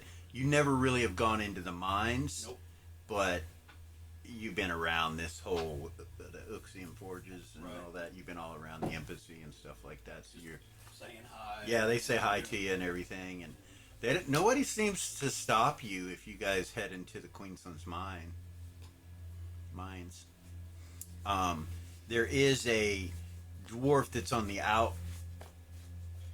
inside, right on the inside of this mine area, and he seems to have a little authority. You can see that he looks like he's kind of in charge. As you guys come walking up. One of the guys I know, or I can't remember the guy that. You've seen this guy before, but you've never talked to him. You don't know who he is, but you know he's in charge of something Right. having to do with mines. You're not sure exactly what, though.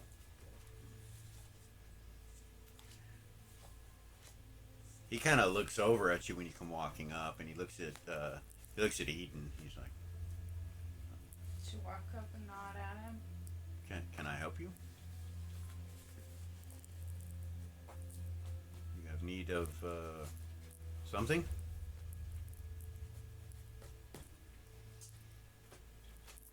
We are looking for a fugitive who we believe may have come back to your mines by the name of Rhaegar. Oh, yes, I know Rhaegar. According to our intel, it's quite possible he could be here. And he has been running from the law since yesterday. Oh, well, by all means, officer. Help yourself, whatever you need. Do you need anything from us? Let me know if you see him. I haven't seen him today. Alright. Yeah. I I don't appreciate believe he's you. in there. He hasn't come in today, so. If we could just take a look around and Of course. thank you very much. May Gold Star bless you. Yes, of She'll course. walk in. Of course. Car's gonna try not to say any sermons. Okay. Just pet her mouse. Is that a Oh, wait. euphemism or? Okay, she'll pet her dog. There you go. Keep forgetting nobody can see the mouse, so. It'd be really bad if she kept it in her pants. Right. So when you guys come into the mines, they're pretty wide. Like this entrance is relatively wide, right around 50 feet by 50 feet, I'd say, tall and wide, and then it goes deep into the earth, and you can see the tracks, the cart tracks with lots of carts in it. There's probably 40 carts right here at the outside that are full of silver, raw silver, with workers. As you guys start to go in, he kind of turns back and looks at you. He's like, Regar is usually works over by the lake. Alright. If you go inside, you'll take a right. Can I ask you a question? Is there any part of the mine that may seem abnormal for him to have interest in, that he's had interest in as of late? You know, I'm not quite sure. You'd have to speak with his supervisor. You should be able to find his supervisor. And what's his name? Bowden. Bowden. Bowden, he'll be over there by the lake. Thank you kindly. Thank you, officer. All right, so you follow the entrance into the mines, and you take a right, Yes. and you realize that as you come, you start smelling water, and you realize that you're underneath where the waterfall is and where the river is, and you can see that as you come in, you can hear it crashing, a waterfall crashing, and as you come in, you realize there's a waterfall in here too, that comes down and splashes into this area, which sends this river going backwards that way compared to the other river that's on top. You look around, you see a bunch of carts or crates, and you see a wagon with a box in it, a crate in it, and you see some dwarves loading up some boxes. You do recognize what seems to be the leader of them. He's ordering them on what to do and everything. And he kind of looks your way, kind of concerned. She'll approach him. Eden will. The reason I'm laughing Bowden? is when we come into the mines and we start going further in, Kara is actually humming deep and wide. Sorry. That's I funny. couldn't help it. He kind of looks at you, and you guys do notice that there is lighting in here, but it like seems to come out of nowhere. Like it's just randomly lit up in various places. Okay. No torches or anything like that. And you can it smells like a mine, you know. While she's talking to Bowden, Mm-hmm. Seth is actually looking at all the dwarves individually, trying to pick any faces out. Of people that he recognizes, or He's looking just for one in particular. okay. The one you're searching for? Yes. Okay, yeah. You don't see him as you look through them. You don't see them. He looks up when you say Bowden. He goes, "May I help you?" Hi. We are searching for Regar. Yes. He is wanted. He's been running from the law for about 2 days. And according to our information, he's somewhere in these mines. Now, I talked to the gentleman out front. He told me he hadn't seen him today, but I wanted to talk with you and find out, has there been any strange behavior or activity from him lately? Like maybe part of the mine that he shouldn't really be interested in? You know, Something weird. I'll tell you this. He hasn't been to work for 2 days. I haven't Okay. seen him.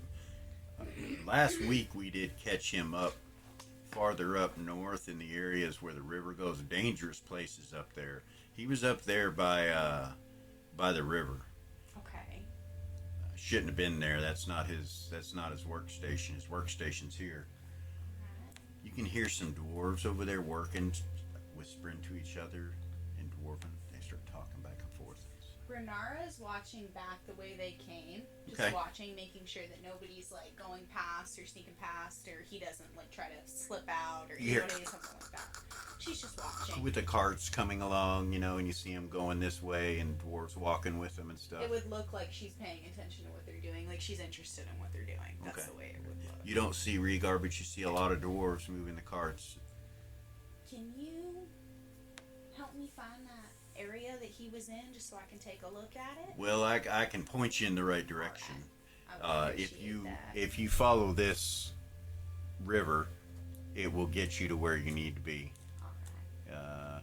There, it will come to a location where it'll stop you, where you can't get to where he was at. Let's see, it might be easier if you just follow the tracks. Alright. Yeah, it's going to be You difficult. have a map. That is a dangerous area up there. I do. He walks over to the wall over here, and you see a map on the wall right there. And he shows it to you. So let me zoom out here real quick. This thing has been wonky today. There. So you guys are located down here at the bottom. Okay. He tells you that Rhaegar was seen way up here in the northeast corner. Okay.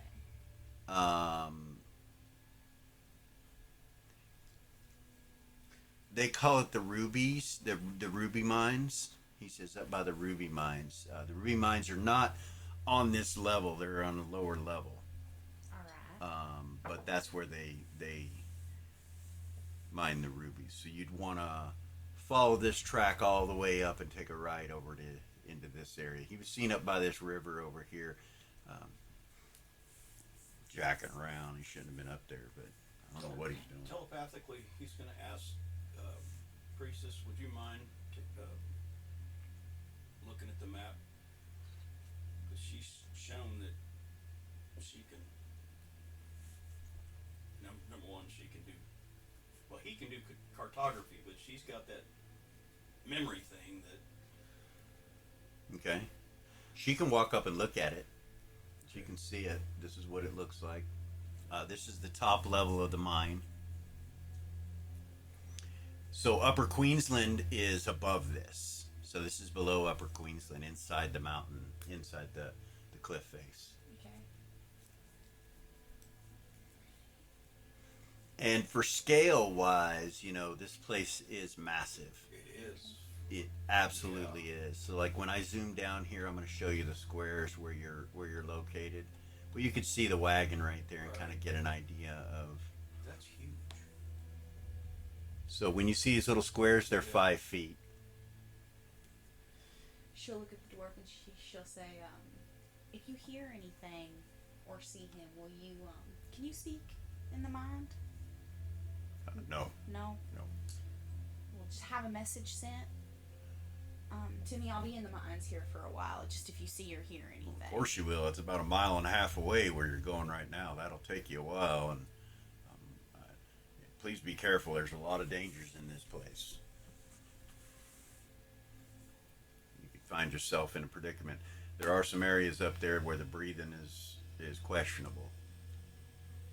And I would like to also remind you that the rules of the mine, you know, with no fires, no light anything. Alright. It could be deadly for not just you, but many of us.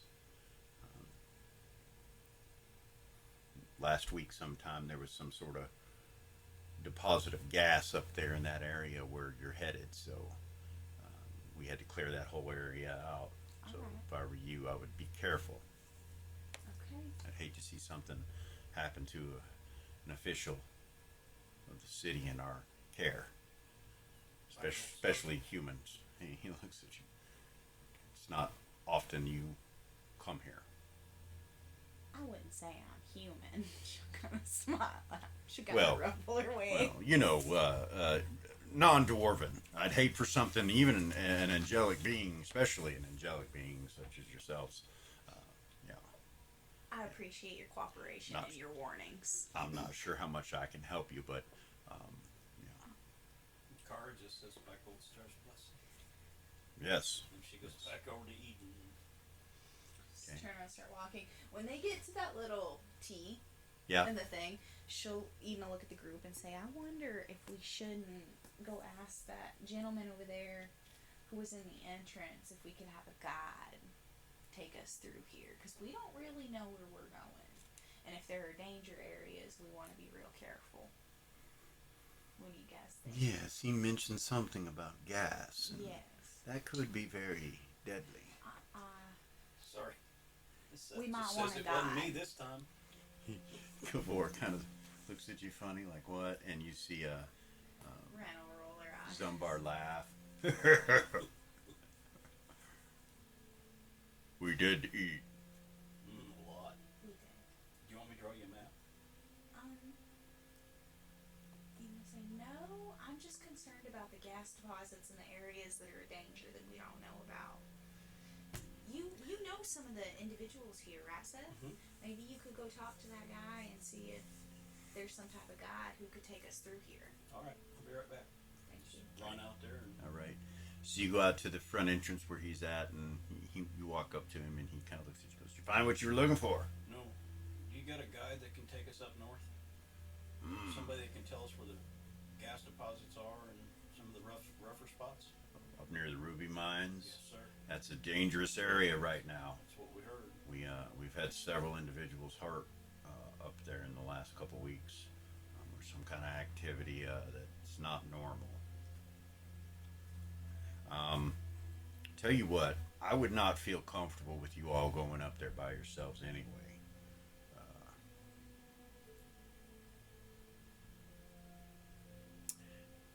I tell you what, I can. He walks over to the dwarf and says something to him in dwarven, points to the north, and you see the dwarf kind of nod at him, and he runs over and takes off running in that direction, and then he comes back over to you. He's like, he's going to go head up and get somebody to come back, and they can guide you up towards the ruby mines. All right. We'll meet him at the first intersection there. All right, sounds good. Appreciate it. Do you guys need some equipment? Yes. Okay. We'll get some of that together for you.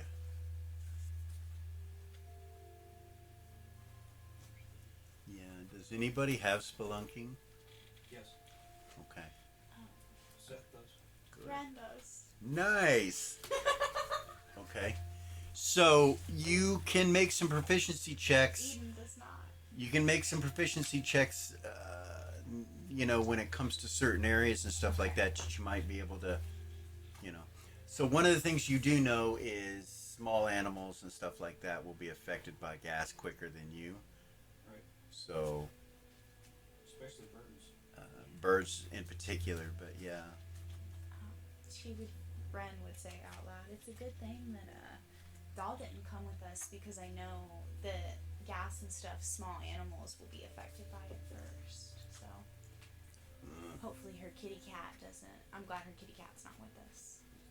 Car just looks at her dog and Yeah, I don't know.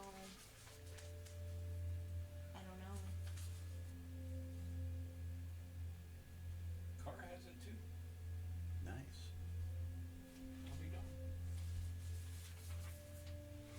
So he takes off. He's gone, and you guys are just kind of standing at the crossroads, and you're watching these dwarves.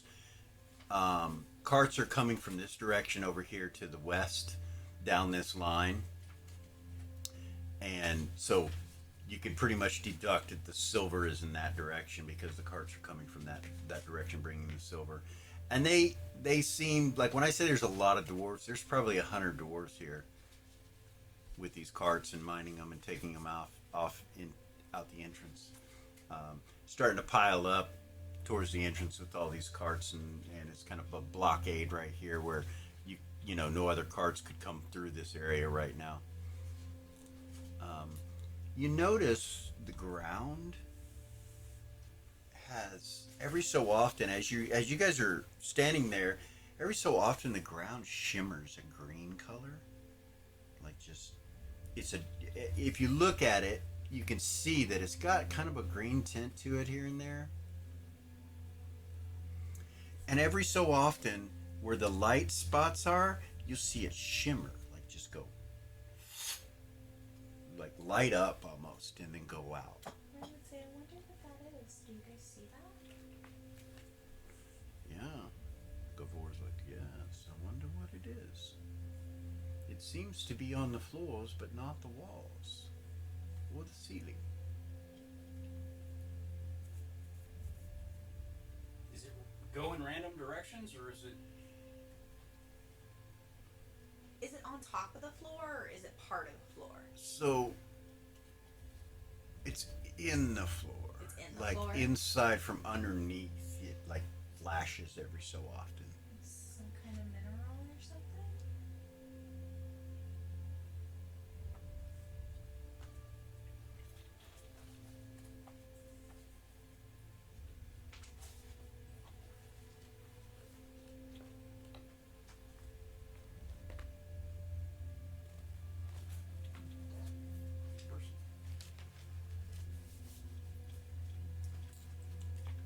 Like I said, he's gone for a while, so Okay. it takes a little bit. You guys just standing there, waiting.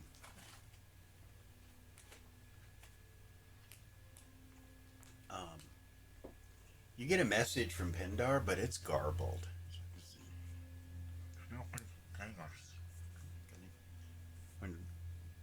Eden will start walking back out towards the edge. Okay. Hold on one second, guys. I'm getting a message from Hendar, but I think it's something with the mines. I can't hear him clearly. Hold on. She'll start walking out. Okay. You go out towards the outside. Mm-hmm. When you get at the exit, you can see Seth standing there, and you see these dwarves putting together some equipment. There's a bunch of dwarves, and they got these helmets that they're wearing that cast light off of them in like a flashlight, from their helmets. They're getting those together and stuff like that, and talking to Seth. She comes walking up. She'll telepathy Pendar. I didn't quite catch that. I think the mines block telepathy. Oh, block telepathy. I lost my accent. Sorry. I think the mines block telepathy. I didn't quite catch what that was. What was that? We have not seen him, and the merchant has not been able to contact him. Alright. Well, that might mean he's in these mines, because I can tell you, I was just in there, and I could kind of hear you, but I couldn't understand what you were saying. I wonder if you get deep within the mines, if there's no telepathic connection. That brings to mind some concerns, because that means if we get in any trouble, we can't call for help. Yes, it does. So, just so you know, we're about to be going up in here, so... Where are you going exactly, and what? We are headed to the Ruby Mines, because his supervisor, Bowden, told me that he was up there, kind of just jacking around, not where he should have been, where he was working, where he should have been working, which raises some concerns. If he came here after all of that happened, that's where he came to hide. Maybe he had something stashed up there, maybe some kind of, well, I don't know. It just seems suspicious, so we're gonna go up towards the Ruby Mines and check it out. So All right. we can't find, but we've been told that area is super dangerous, and so they're getting together some gear for us and some headlamps, and we've had multiple people tell us how dangerous it is up there. So Very well.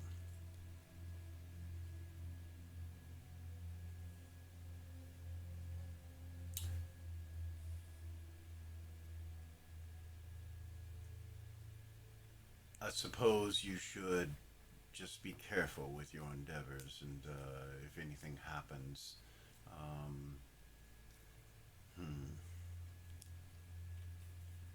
there are plenty of dwarves there, are there not? there will be a guide with us. Oh, So well, there's that's that. what I was going to suggest, Yeah. is that you get a guide of some sort. That is what we are doing right now. Very well. So I would say keep me updated, but if you cannot communicate via the mind down there, then perhaps we should find another way to send messages. well, they told us that small animals aren't real good up in that area because some of the gases could affect them negatively. So I don't really know how we would do that.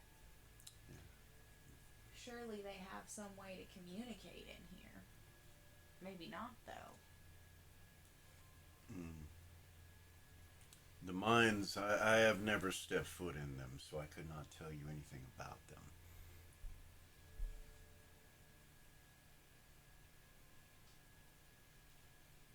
Have you contacted Elis? Does he know what you're doing? I have not. Maybe he would have a suggestion. All right, I can holler at him, let him know. Very well. Good on you. Better yell very loud. She'll telepathy Elis. Okay. Well, good morning. Yes, afternoon, something like that. How did you all sleep? We slept good. We're out following a lead. Really? We are. They could not find that Rhaegar. Yes. And so we're chasing this lead. We're about to head deep into the mines up by the ruby mines. Really? Yes, because that's where we think he is. Nobody can seem to get hold of him telepathically. We were gonna Pendar was going to try to trap him at the Dwarven Ale Hall down there. Yeah. We had a run in with him this morning. Nobody can get a hold of him, and I just found out that nobody can telepathy inside the mines. So that might mean that's where he's at. No, the vibranium in there keeps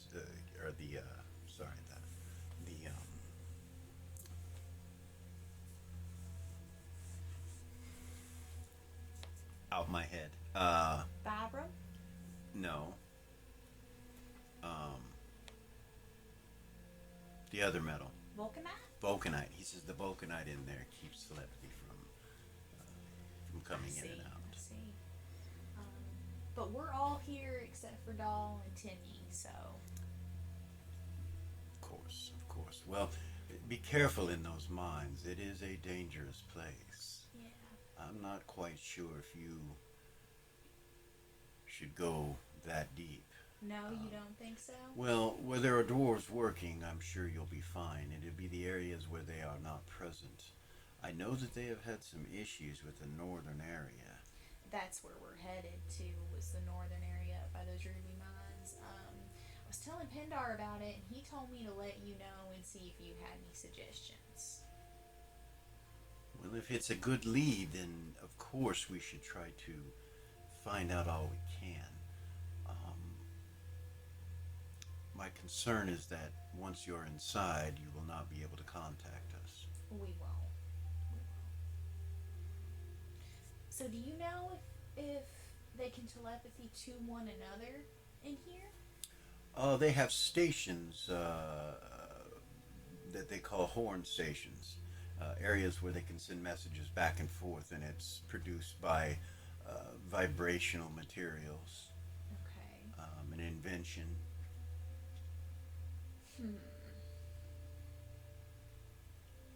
Where are you presently in the mine? I'm standing at the entrance. If you look over to the right side, you will see a box on the wall. She'll look at it. You look over and you see this cord that has like a cone-shaped thing on it, and then it has a box with another cone-shaped thing on it. She'll walk up to it. You can see there's a line. You can see there's a line that goes from it and into the wall, or onto the wall, attached to the wall, and up the wall and across the ceiling. You can see that it goes into the mines. Do you know how this thing works? Who'd you ask that to? Elis. Yes, you pick up the receiver and speak into it. You would pick it up off the handle, which activates it, and then you can speak into it, and it will go through the mine, through different locations. I don't know exactly where they go or where they're attached to, those sort of things. There are some switches on there that transfer the words or the vibration to different locations in the mine. And as you're looking at the box, you see it's got all kinds of little switches on it, and they're labeled, like M1 and M36 and X15 and all these different numbers. Oh boy. Looks pretty complicated as you look at it. You're like, We'll goodness. All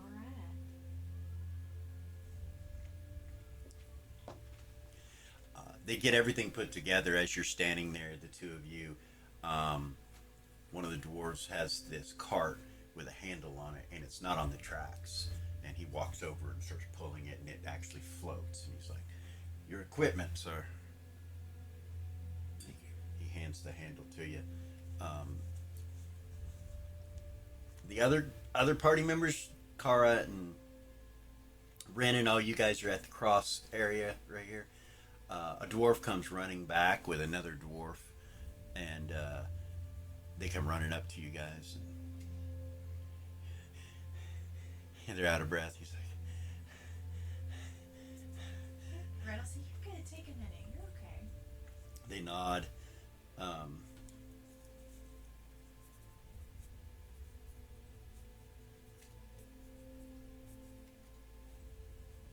he says, "This is Kit," he says, and he looks behind him, and you see this female dwarf, and she kind of smiles at you. He goes, "Kit can guide you up to the northern areas." Okay. She goes, "Yeah, I'd be happy to, but that area's been sectioned off. It's pretty dangerous. If I think I should probably talk to the supervisor and see if it's okay." Okay. Are you talking about this gentleman over here? The guy, yeah, up front. Yeah.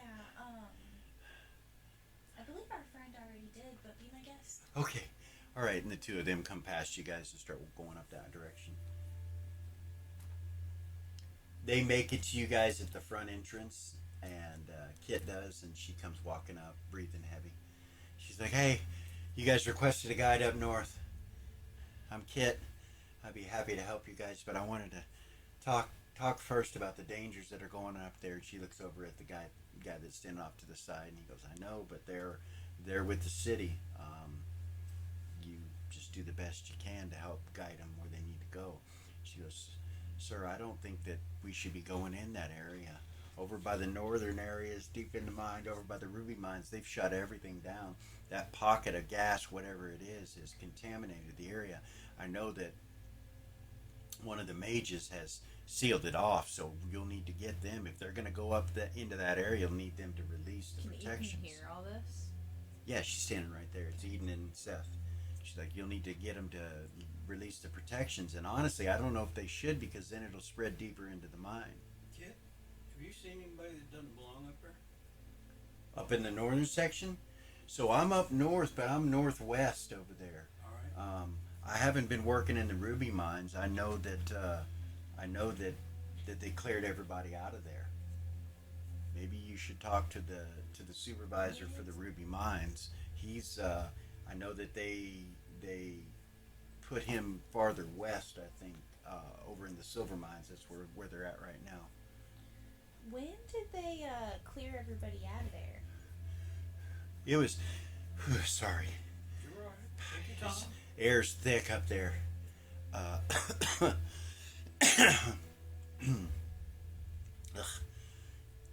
What was your question? When did they clear everybody out of those mines? Last week. When did that happen? Last week? Last week.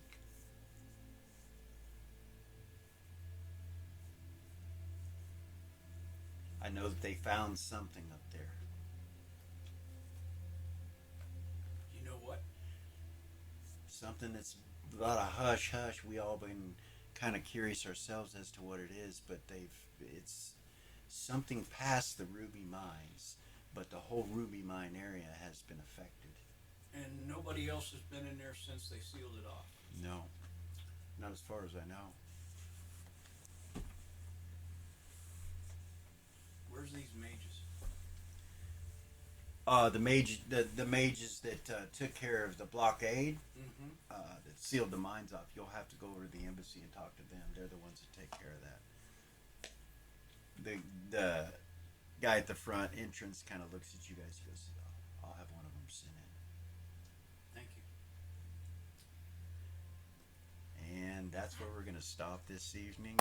And we will come back next week and to the mines and find out what happens. Goodness gracious. Hope you guys have enough individuals. Have enough? What do you mean? What do you mean? I'm just saying that Doll isn't here. I hope she's okay. I hope she is too. So Can we wait until Doll's feeling better? sure could be good to have a witch present, but yeah, Oh, no. boy. What a predicament you're finding yourselves in, deep in the mines, Queensland mines. Of course, you haven't gone yet, but you're at the entrance, so we'll see what happens. Yeah. Yet, yes. So we'll come back next week and find out what happens in the mines. What's going on? Exciting. Hope you guys enjoyed yourselves. Yes. Indeed. All right. We'll see you guys next week. Like, subscribe, share, hit the ding ding, all that jazz, and Leave my ding ding alone. yeah. Peace.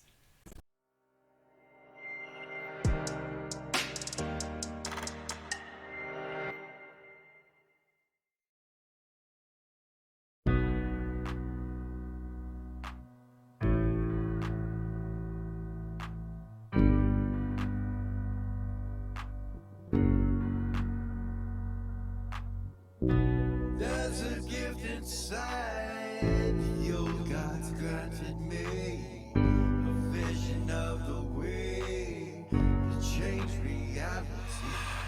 In the shadows creeping, can't rest your weary head. No time for you to sleep now, or evil it will spread. So gather all your friends and listen to my tale. Adventure stories shaping magic and the veil. Dragons, devils, demons, and creatures that I fear, and heroes of the known. Just please don't be scared. The heroes are the monsters to the enemy. It all depends upon